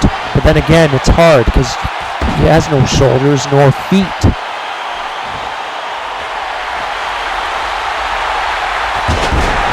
Fox McCloud with a hard elbow from the top rope, not allowing Andross to get up. He's saying it's time to end this once and for all. Just do it, Fox, come on. Center of the ring, star switch, that's it. Come on, Fox, there's a pin. 1, 2, 3. Yes, Fox McCloud is the victor. Who's your winner? Fox McCloud!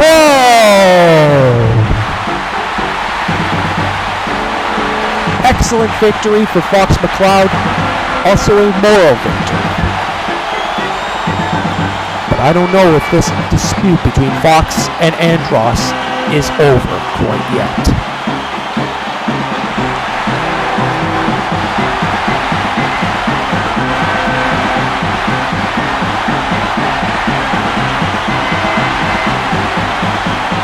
Fox isn't leaving. Looks like Fox. Yeah, we had a feeling this wasn't going to be over between the two. And a hard uppercut. Say your prayers, Andross. That's a smart bomb. Smart bomb. Just shoving it down Andross's throat. And Fox is getting the hell out of there. I think we better duck. Hit the deck.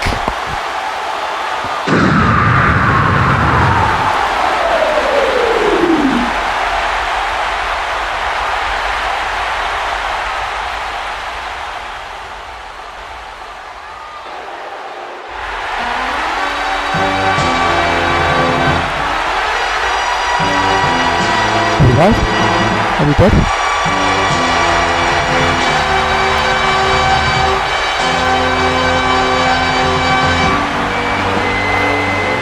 That has to have been the second superstar in TWA that we have lost by means of explosion. First the TX, and now Andross has been blown into oblivion. Well, it couldn't have happened to a nicer person, right? Yeah, I guess you're right on that. Coming up next, folks, primetime championship action as we will see the opponent we had in the ring earlier, Bane, taking on the challenge of his old nemesis, Batman. And quite frankly, I know I'm not supposed to be biased, but I hope we crown a new primetime champion here tonight.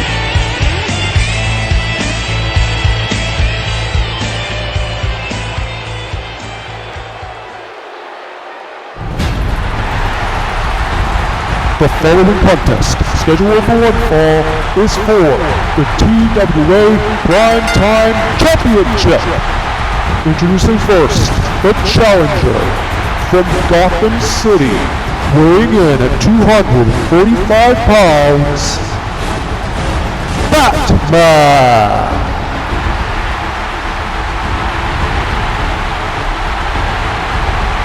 Batman has been one of the many employees that's been disenfranchised with the system lately after Rich Uncle Pennybags declared that Batman was at fault for his team losing at the Super Series.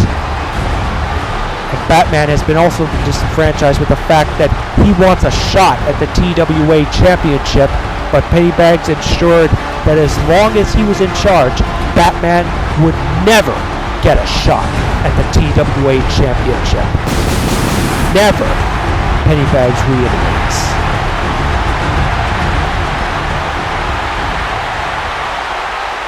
So he's just going to seem to have to settle for primetime gold.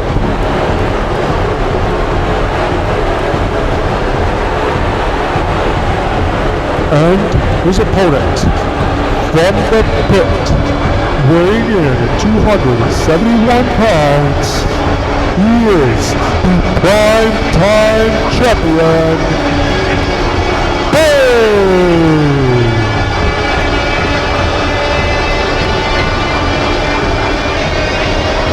Yeah, I know how hard this guy can hit. I already still feel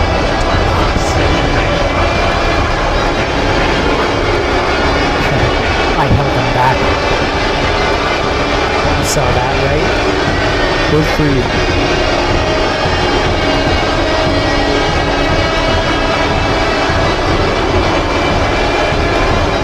There is, of course, no love lost between these two, Batman and Bane, as they've had their problems in the past.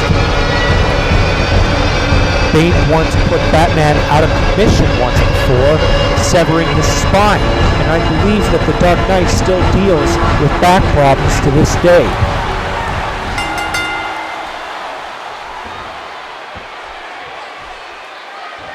And now the Dark Knight is going to work on Bane, already starting off on a roll.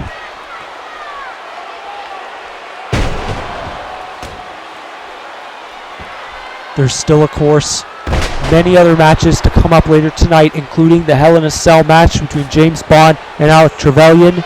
We will also see the Stalker taking on the Invisible Man, as it has gotten really personal between the two. And also, the TWA Championship on the line, Freddy Krueger defending against old enemy Jason Voorhees.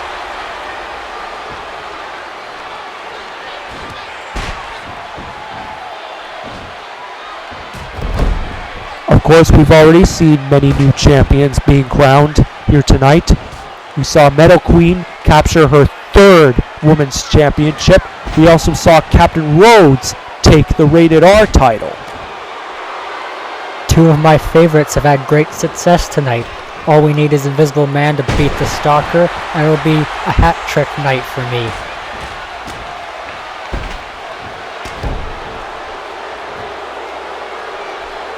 Well, Invisible Man's going to have to come up with a unique strategy if he wants to take on the challenge of the Phenom, the Stalker.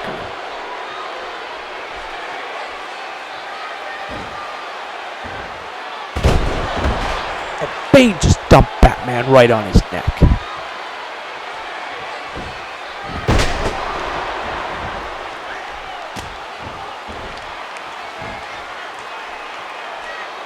Batman was doing good early on, but now Bane has found his groove. There's a reason this mountain of muscle is the primetime champion. He beat Dracula for the belt a few Battlefronts ago. This guy is one big menace. Oh, sorry RJ, but it's plug-in time. As you may already know, we're not associating ourselves with that piece of crap known as 2K15. We will be staying with 14, but we have been sponsored by Elgato Gaming, and we'd just like to thank them once again. as from Season 5 onward we will be in glorious HD. That will be starting next year after the Christmas break. But in the meantime, we'll see if Batman can win the primetime title. Batman already has a huge list of accomplishments. Former Universal Champion 3 times, former Tag Team Champion. Batman's even contested for the TWA title many times. His battles against the Incredible Hulk at TWA house shows were stuff of legend. Some say Batman was within milliseconds of beating the Hulk, ending his TWA Championship reign. Only very few can lay claim to that.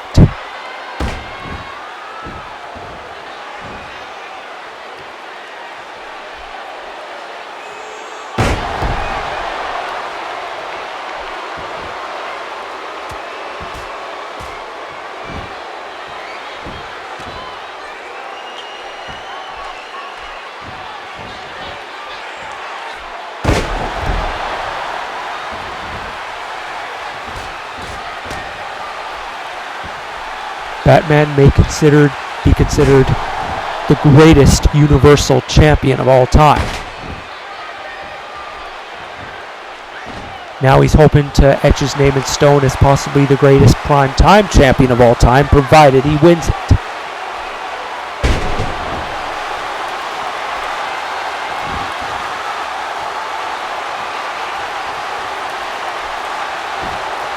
And Batman with a pin. 1. Bane gets the shoulder up. And Bane just got thrown hard onto the outside, but Batman cannot get carried away there because he can't win the title on the floor. Bane does not have to beat Batman. Batman has to beat Bane. Suplex. Nowhere near the steps, I don't think. How is this benefiting Batman at all?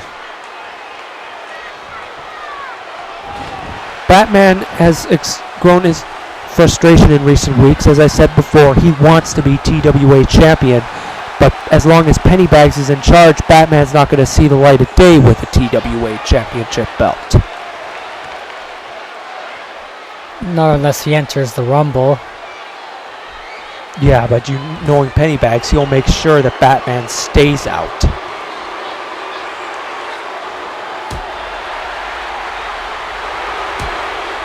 And looks like Bane is providing some season's beatings here to the Cape Crusader.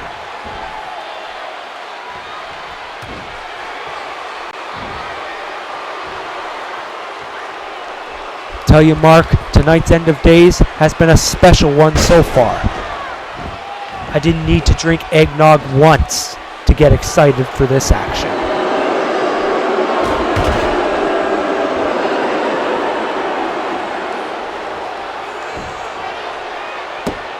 Bane with a pinfall, but he's not going to keep Batman down that way. Forget about it.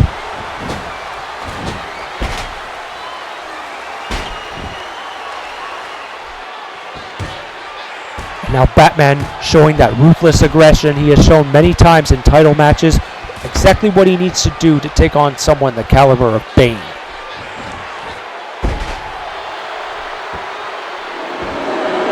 Bane saying it's time to finish this. Is he going to go for the backbreaker?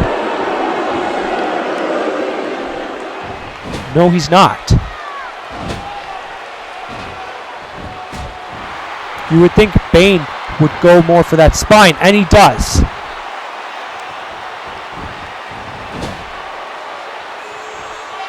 And now, whatever top rope move he has in mind, this is not going to help the Dark Knight. Top rope superplex. Not doing that back of Batman's any favors. 1. But the Cape Crusader comes right back with a hard clothesline. Of course, Bane's also had oxygen problems, has been well documented, which is why he sports that mask. If Batman can just drive the air out of Bane, he may have the advantage. And that hard suplex is a good way to do it. Maybe some aerial tactics of Batman can help. Oh! The coma driver, just like that. It could be it for the Dark Knight. 1, 2, no!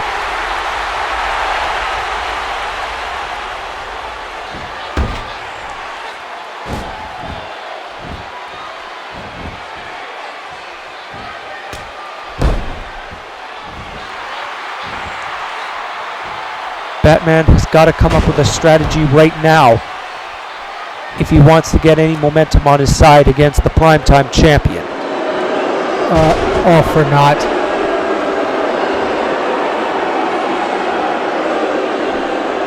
There's a second coma driver. Will this be it? 1, 2, no!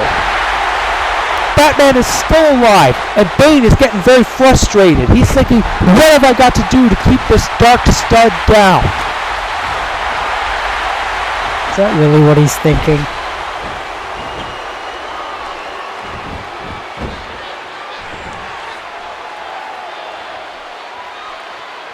Really wrenching that spine of Batman using the crossface.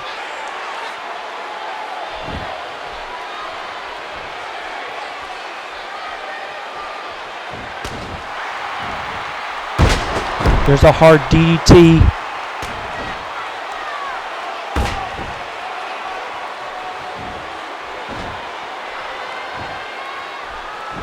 And now Batman finally showing some strength of his own. Belly to belly suplex halfway across and a DDT. Otherwise known as the grappler DDT according to the Dark Knight. But here's a pin. 1, 2, no. And now, looks like we're going to see the Bat Breaker come into play. But, oh no. Oh no, Officer Mallory, come on referee, don't let it end like this. Hard chair shot, and the referee has called for the disqualification.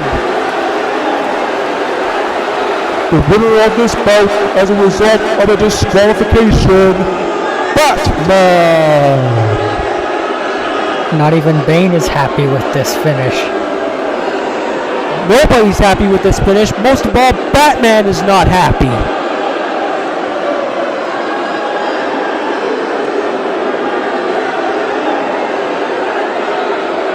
Think about it, Mark. Batman was just 3 seconds away from capturing the primetime title, and that old moron, Officer Mallory, came in and crushed Batman's dreams. If I were Officer Mallory, I'd be hiding in a closet somewhere because the Dark Knight is going to be there stalking him. And speaking of stalking, coming up next, we have got the Stalker, the Phenom of the Television Wrestling Association, going toe-to-toe with the man who has had an undeniable 2014 with 2 World Championship reigns to his credit, the Invisible Man. It has gotten personal since Invisible Man put Stalker out of commission earlier the year. Stalker is going to make sure that he ends Invisible Man's journey. Let's go to ringside. The following contest is scheduled for one fall. Introducing first, accompanied by Frankenstein, weighing in at 211 pounds, the Invisible Man. It's good he brought Frankenstein, but I really don't think he needs him. You can do this on your own.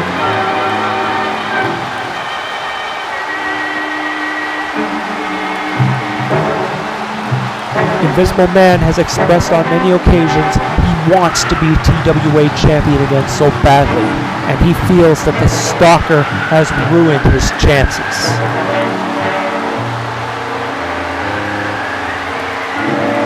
Well, if he beats him here, all we gotta do is wait for Freddy to lose the belt, and then he can have as many chances as he wants.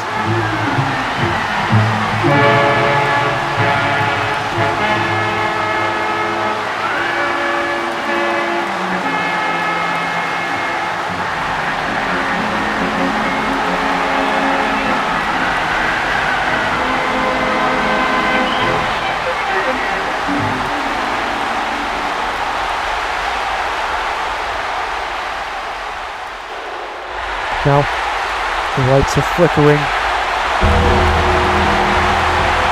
We know he is coming.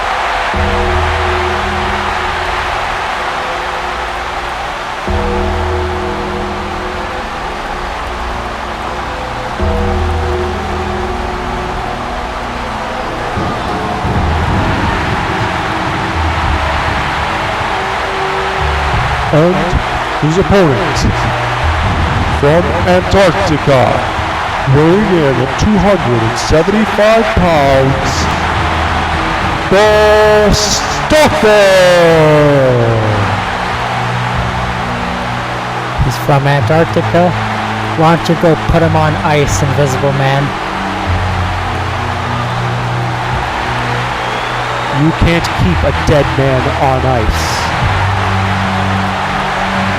There's been many people that have tried to keep this Phenom down, but he keeps coming back.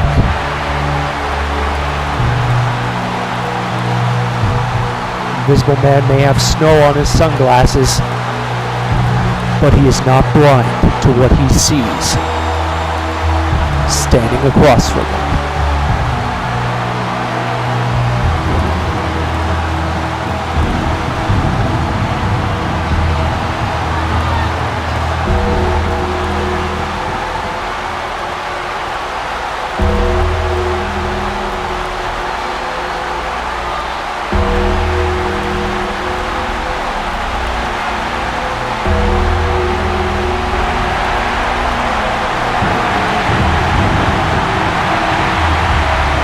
The snow is out, the smoke is cleared.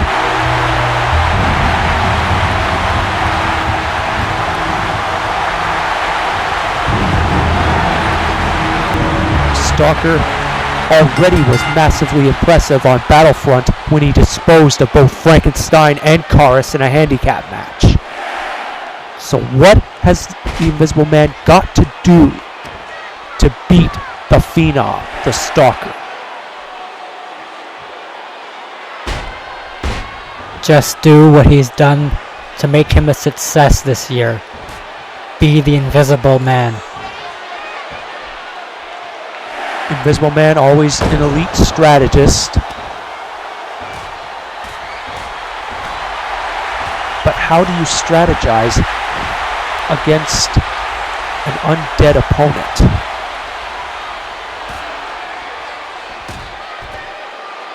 And looks like Invisible Man flipped Stalker like a cheese omelet. Frankenstein trying to give Invisible Man an edge against the Phenom, and looks like he's finally gotten it. And Frankenstein accidentally threw Invisible Man. What the hell are you doing? What, can you not tell them apart? And now we got the battle of the monsters, Stalker and Frankenstein. This match could end in a countout if these two men are not careful. And I don't think these people in New York want to see a countout. They want to see a winner. Well, the referee doesn't have the balls to disqualify or count out either of these guys.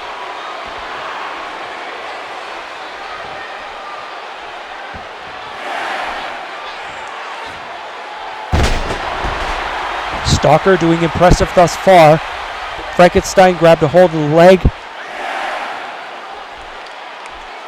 And now Invisible Man has the edge.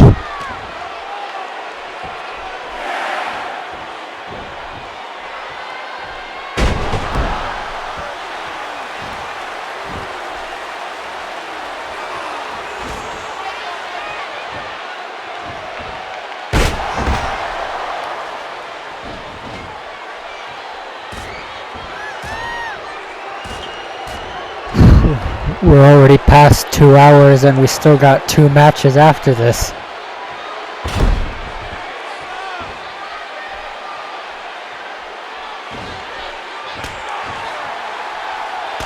Many titles, many grudges being decided here tonight. And Stalker just dropped Invisible Man flat on his back.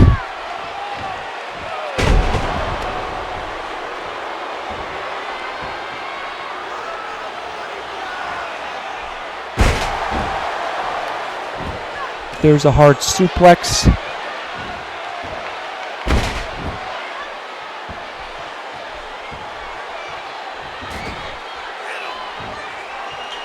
And now Invisible Man really finding his groove. Stalker can't seem to find the Invisible Man. Oh, and a hard clothesline. I don't think I've seen anyone flip the Stalker like that. That's all you gotta do. Like I said, be the Invisible Man. Invisible Man showing no intimidation whatsoever of the Stalker. And he can't afford to, because the Stalker preys on fear. Whenever an opponent was intimidated or feared the Stalker, he would use that to his advantage and pick up many wins.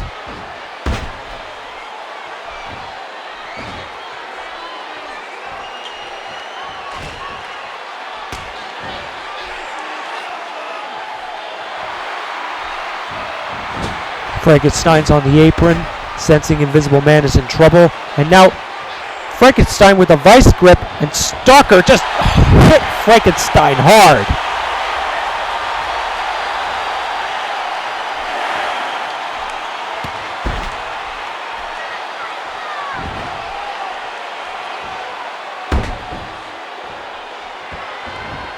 Invisible Man not only wants a shot at the TWA Championship, but for that matter, I think so does the Stalker. Stalker wants to not only rid TWA of the Invisible Man, but he wants to get back to the top of the mountain. Yeah, easier said than done.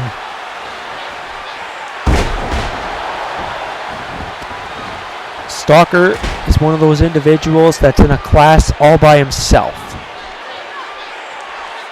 Well, quite frankly, so is the Invisible Man. Invisible Man had huge credentials this year. He beat Chuck Norris in the main event for the TWA Championship at Telethon. He also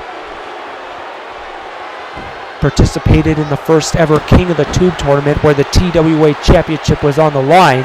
Though he did not emerge victorious, he did make his mark. And a hollow slam.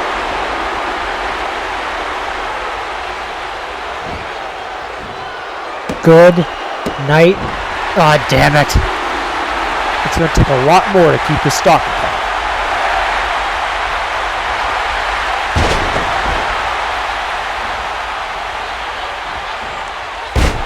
And Invisible Man with a huge bulldog. Invisible Man would also defeat Jaws to gain his second TWA Championship belt. But then, once Invisible Man lost the title to Freddy Krueger, his career began on a bit of a downswing, and it all started because of that opponent he stands across from in the ring, the Stalker.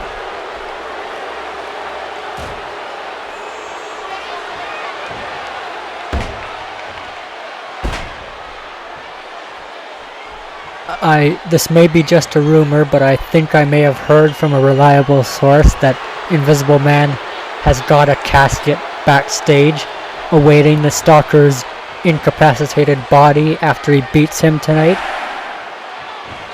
Well, that may be highly presumptuous. Invisible Man may be jumping to conclusions a little too soon. And Stalker grabbing and yanking Invisible Man by the neck. Now Frankenstein with a hard kick.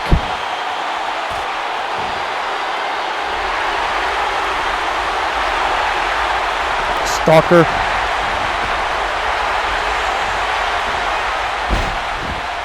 Personally, I think the Stalker, anytime he loses the momentum, is because of Frankenstein.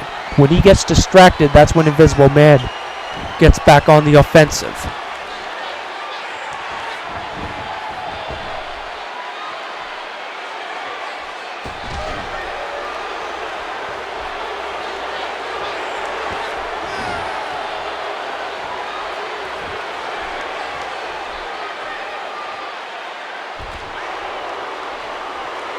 Invisible Man showing everything he has got against this Phenom, the Stalker. And now, the two undead individuals getting into each other's faces. Oh yes. And don't you dare disqualify him, ref. Well, he's going to have to. I mean, but then again, Invisible Man has never been a guy that kind of plays by the rules. Well, keep note of that chair. It's in the upper right corner. If Stalker goes through the chair, it's disqualification for Invisible Man.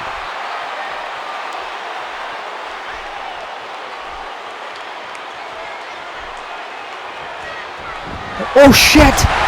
Oh! Hard shot through the chair, and referee Charles Robinson doesn't see fit to disqualify the Stalker.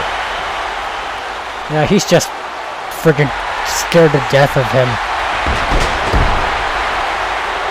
We've already seen one disqualification here tonight with Batman and Bane.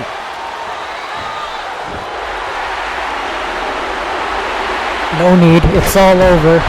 Invisible Man with another hollow slam. He's just got to drag the Stalker to the center of the ring, and he's got it. Here's the pin. 1, 2, oh no! Maybe Invisible Man took a little too much time in trying to drag the Stalker's corpse over to the center. I don't know how much longer Frankenstein can interfere.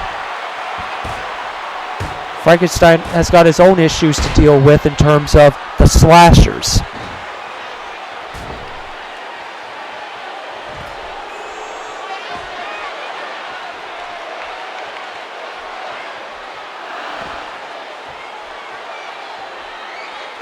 And the Stalker just got rammed right over the steel steps, and his knees may have been hurt in the process. That had to have broken both of his legs. I don't think the Stalker feels pain.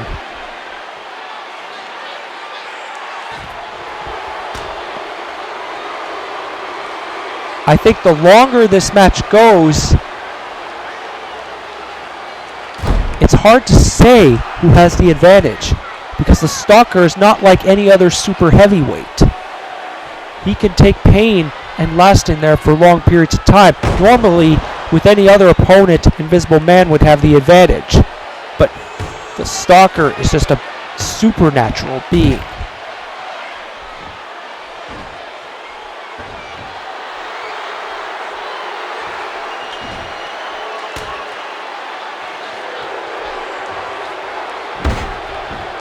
Oh, this is the setup for the Hollow Slam.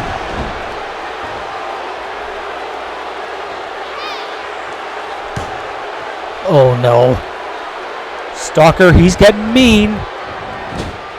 Will we see the nosedive pile driver? Oh! I think we're going to see it. No! Snake eyes.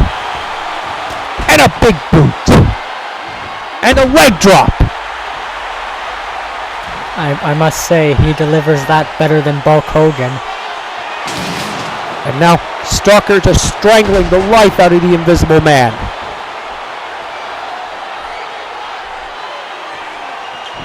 And here's the pin. But wait a minute, referee. He made the count on the outside, which was strangely unusual. And Frankenstein tried to take a swing at referee Charles Robinson, not wise. Nosedive pile driver. 1, 2, 3. It's over. Stalker wins. Here is your winner, the Stalker! And the Stalker throws some fisticuffs on Frankenstein for good measure. Oh, look out. Look out. Invisible Man's not going to like the view. And now Stalker just sent Invisible Man to the square roots of hell. He didn't really send him there, did he? I think so. The ring just collapsed and fire blew out. Anytime the stalker does that to anybody, it's a sign that they're going to hell. And is that the end of the Invisible Man's career in the TWA? Who knows? Coming up next, folks, we've got the Hell in a Cell match. It has all come down to this. Alex Trevelyan against James Bond. These two have been making each other's lives miserable for the better part of this year. And now it is time for one of these people to be so incapacitated they'll probably never wrestle again. Trevelyan hopes to end Bond's career and vice versa. We'll see who survives. The following contest is a Hell in a Cell match scheduled for one fall.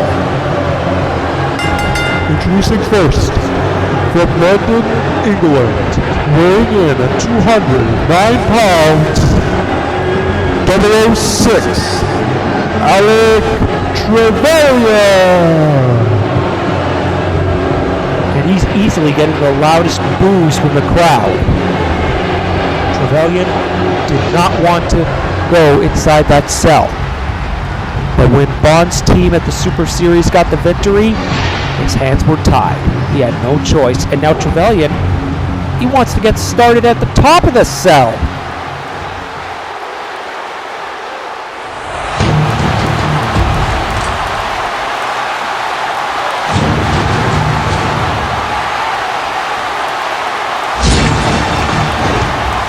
And his opponent, from London, England, weighing in at 216 pounds, 007, James Bond.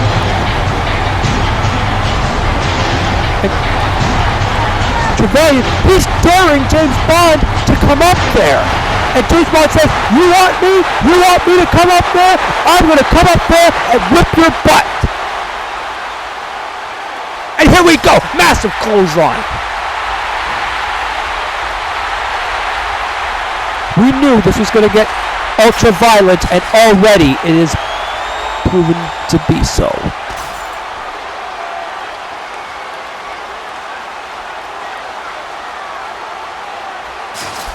We've seen many violent Hell in a Cell matches, but I think this one is going to break the barrier by far.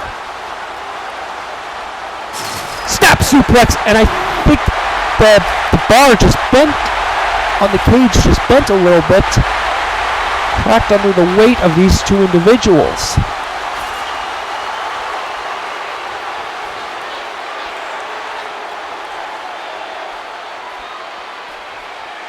And now what's Bond going to do here?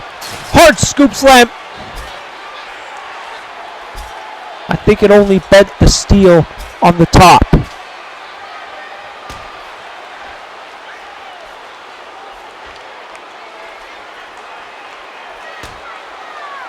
Trevelyan is trying to watch his steps.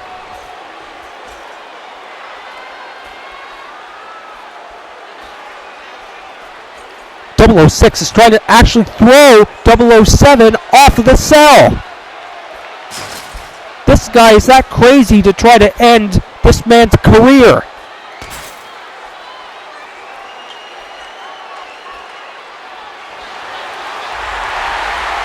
And there's the Anaconda Vice. Bond's going to try to make Trevelyan submit right here.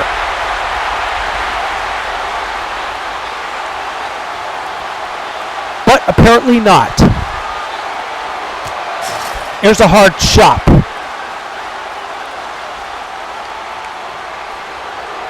And now 006 inward forward DDT, but Bond gets the shoulder up.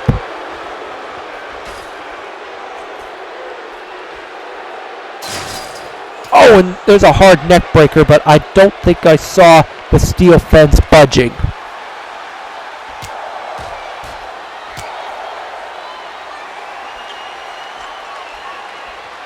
Oh, but it's going to give way.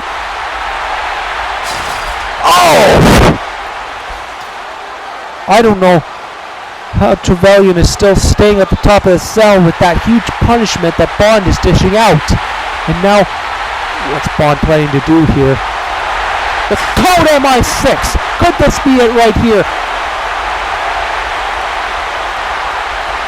Bond's saying no. He doesn't want to go for the count. He wants to do something much, much worse. Oh, no. Oh. James, think about what you're doing. James, think about this. Don't. Ah! Oh, Jesus Christ, superstar. Oh. You may be broken in 2 or 3 quarters. That's it. His back's gone, especially after what happened 4 years ago. And now Trevelyan, he's just in such spasms, he's just wailing at whatever he sees. I think he's just on shaky legs from that fall, and Bond, hard suplex, he finally goes down. This is absolutely ungodly. At a code MI6 after falling nearly 16 feet.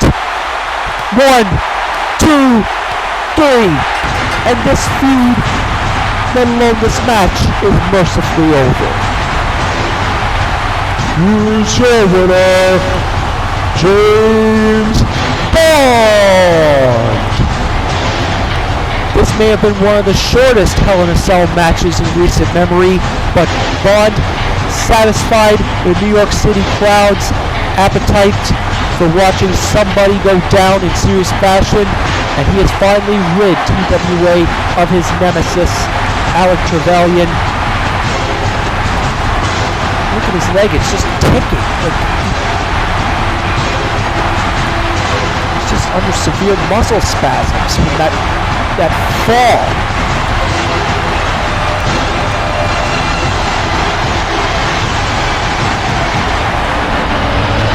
Bond getting the accolades he richly deserves from the Madison Square Garden crowd in New York City. And now the cell is being raised to the top, and looks like, I think you see ambulances on the way. They're looking to tend to Alec Trevelyan. And needless to say, I don't think Alec Trevelyan is going to be back for a very long time. Maybe in another 4 years.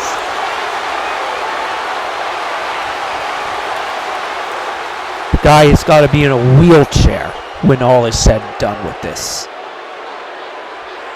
He just took a fall from 3 stories. This is it, folks. Our final match of the year, let alone tonight. The TWA Championship match, to be contested in a hardcore bout as the current champ, Freddy Krueger, awaits the challenge of his old rival, Jason Voorhees. Freddy Krueger has been sheer luck. He's been lucky with his TWA Championship run. He's mostly had Michael Myers and Leatherface doing the dirty work for him, but now he's going to have to rely on just his own wits to get past Jason Voorhees. The following contest is a hardcore match, and it is for the TWA Championship. Introducing first, the challenger from Camp Crystal Lake, weighing in at 275 pounds, Jason Voorhees.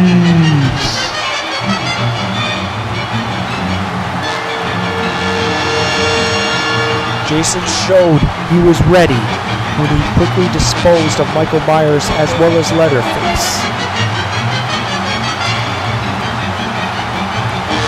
He also beat the Invisible Man to earn the #1 contendership match here tonight. Well, I hope he wins, so that Invisible Man can challenge him for the title next time. How do we know if Invisible Man's going to get a title shot? He's probably in hell right now. That didn't happen. He's still here.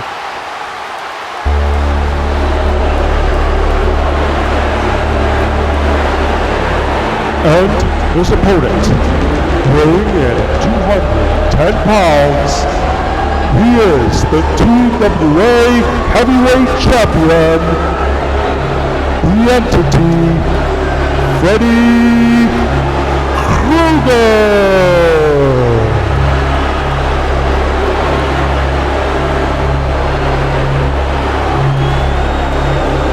One of the more disgraceful champions in TWA's history. This man, Freddy Krueger, gives the title a bad name.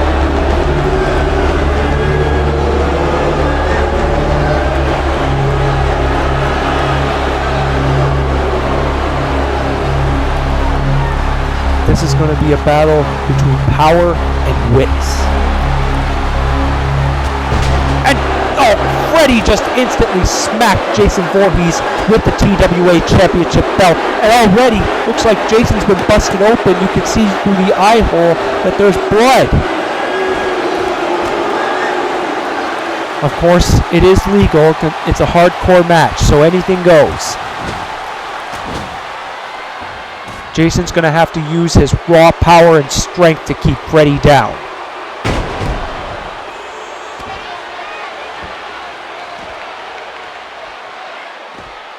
Take notes, Invisible Man.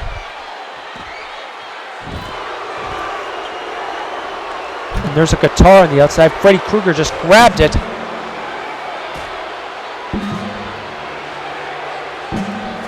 He just grabbed that handicapped person's crutch. Of course, Freddy Krueger will stoop to anything to keep that title around his waist.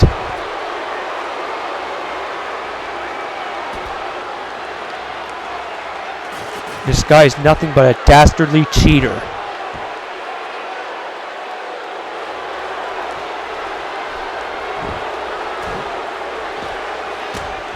And now there's a garbage can to play, but Jason Voorhees kicks him immediately, forces him to drop it.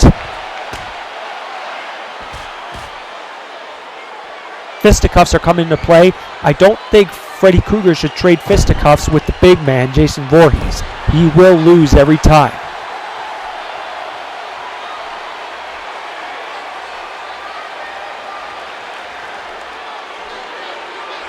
Some people say that we're going to see a new TWA champion here tonight.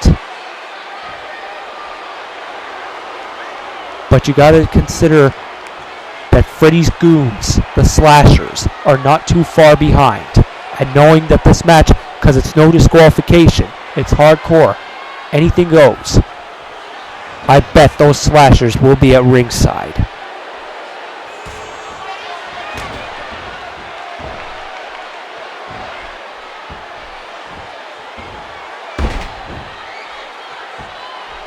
In my humble opinion, Jason has got to put Freddy away quickly. Jason's not good in the ring for long periods of time.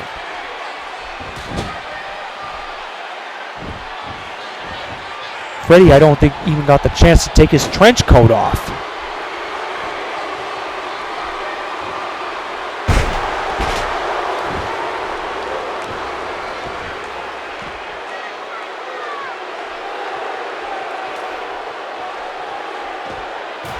And I do believe that is a Singapore cane. Jason Voorhees was going to use it, but Freddy stops it. And once again, the steel steps have been destroyed. Jason just bringing the pain to Freddy Krueger. But Freddy, in his own perverse way, likes it.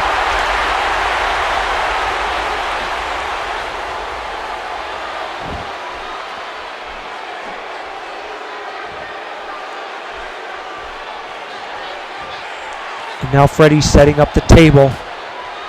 The blood is just spilling off of Jason like we don't know where it's coming from, if it's a cut above the eye or just near the eye.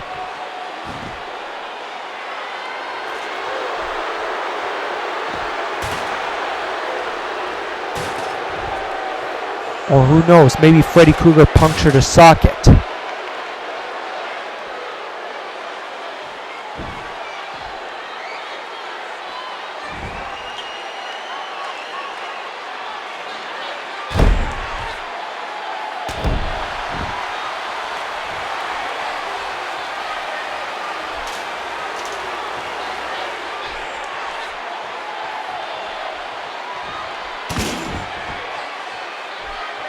Jason tried to take a full swing with the Singapore cane, but it did not work.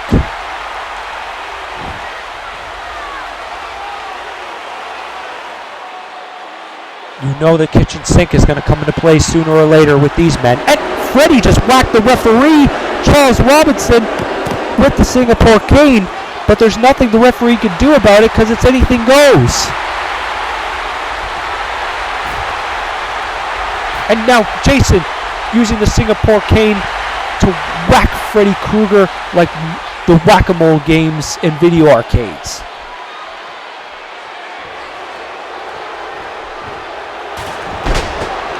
And Freddy uses the ladder. We already saw one ladder match tonight. Looks like we're seeing another.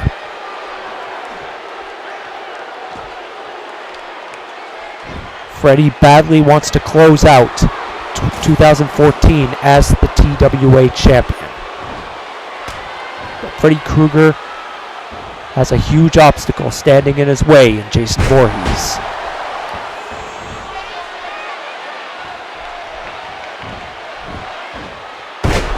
Hard power slam. And now Freddy is saying it's time to put Jason to sleep. Claw grip. He put Invisible Man away with this to win the title. Can he do it here? Is Jason going to go out?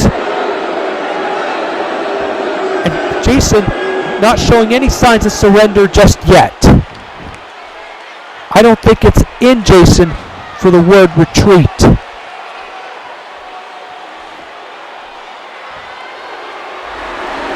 Freddy just set the table on fire. And there's a hard guitar shot, and it just destroyed it. Is Jason going to put Freddy in the fire?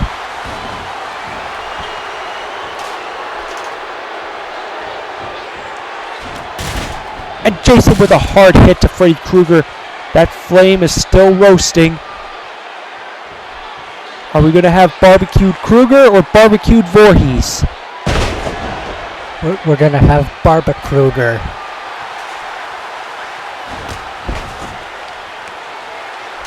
There's a hard hit. I don't know if that was the claw hand.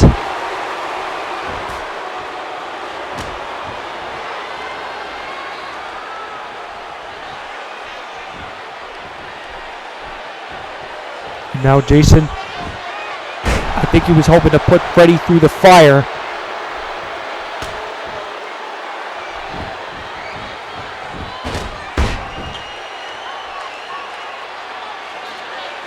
And now Freddy, what's he doing? Going to the ladder.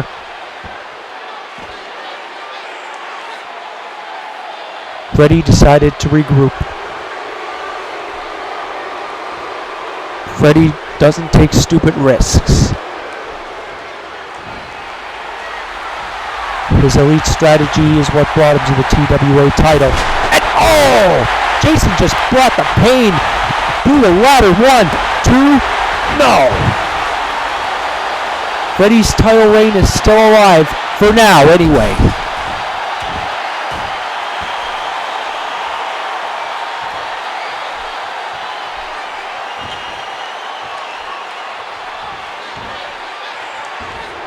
And Freddy Krueger with a nightmare. Down goes Jason Voorhees. And here's the pin. 1. Freddy took a little too much time trying to drag Jason's corpse.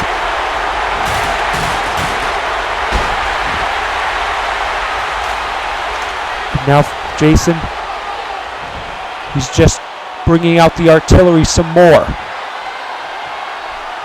I think he's more interested in inflicting pain on Freddy Krueger at this point than winning the title. that's going to be Jason's modus operandi, then Freddie's going to capitalize and retain his championship.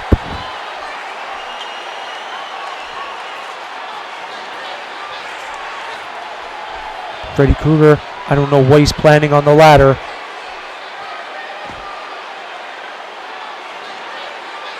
Jason's doing the smart thing. Smart thing right there is he clipped the ladder, which caused Freddy to fall down. And now, is he going to finally put the nightmare through the fiery table? No, it's still roasting. The table might be all gone by the time they finally do a move on it. Well, it is Christmas, so we might as well sing the song Cheese Nuts Roasting on an Open Fire, or Jason and Freddy roasting on an open fire. Oh! That might be it.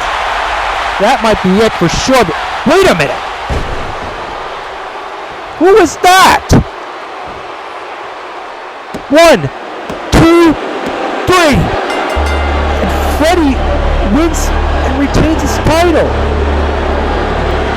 The winner of this bout, and still TWA Heavyweight Champion, Freddy Krueger. What the hell was that? I don't know what the hell that was. Jason had the victory.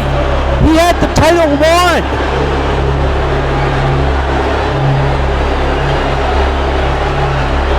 And like that, some phantom comes to the ring and attacks Jason Voorhees, allowing Freddy to apply the nightmare for the victory and retain his title. And Oh, wait a minute. I know that mask. That's Ghostface. I thought we'd never see him again. Yeah, I thought he was dead. Whoa, we've had many strange events happening here at End of Days. We hope you enjoyed TWA's End of Days pay-per-view. Thanks, everybody. Have a Merry Christmas, Happy New Year. RJ Peckham and Mark Adams signing off.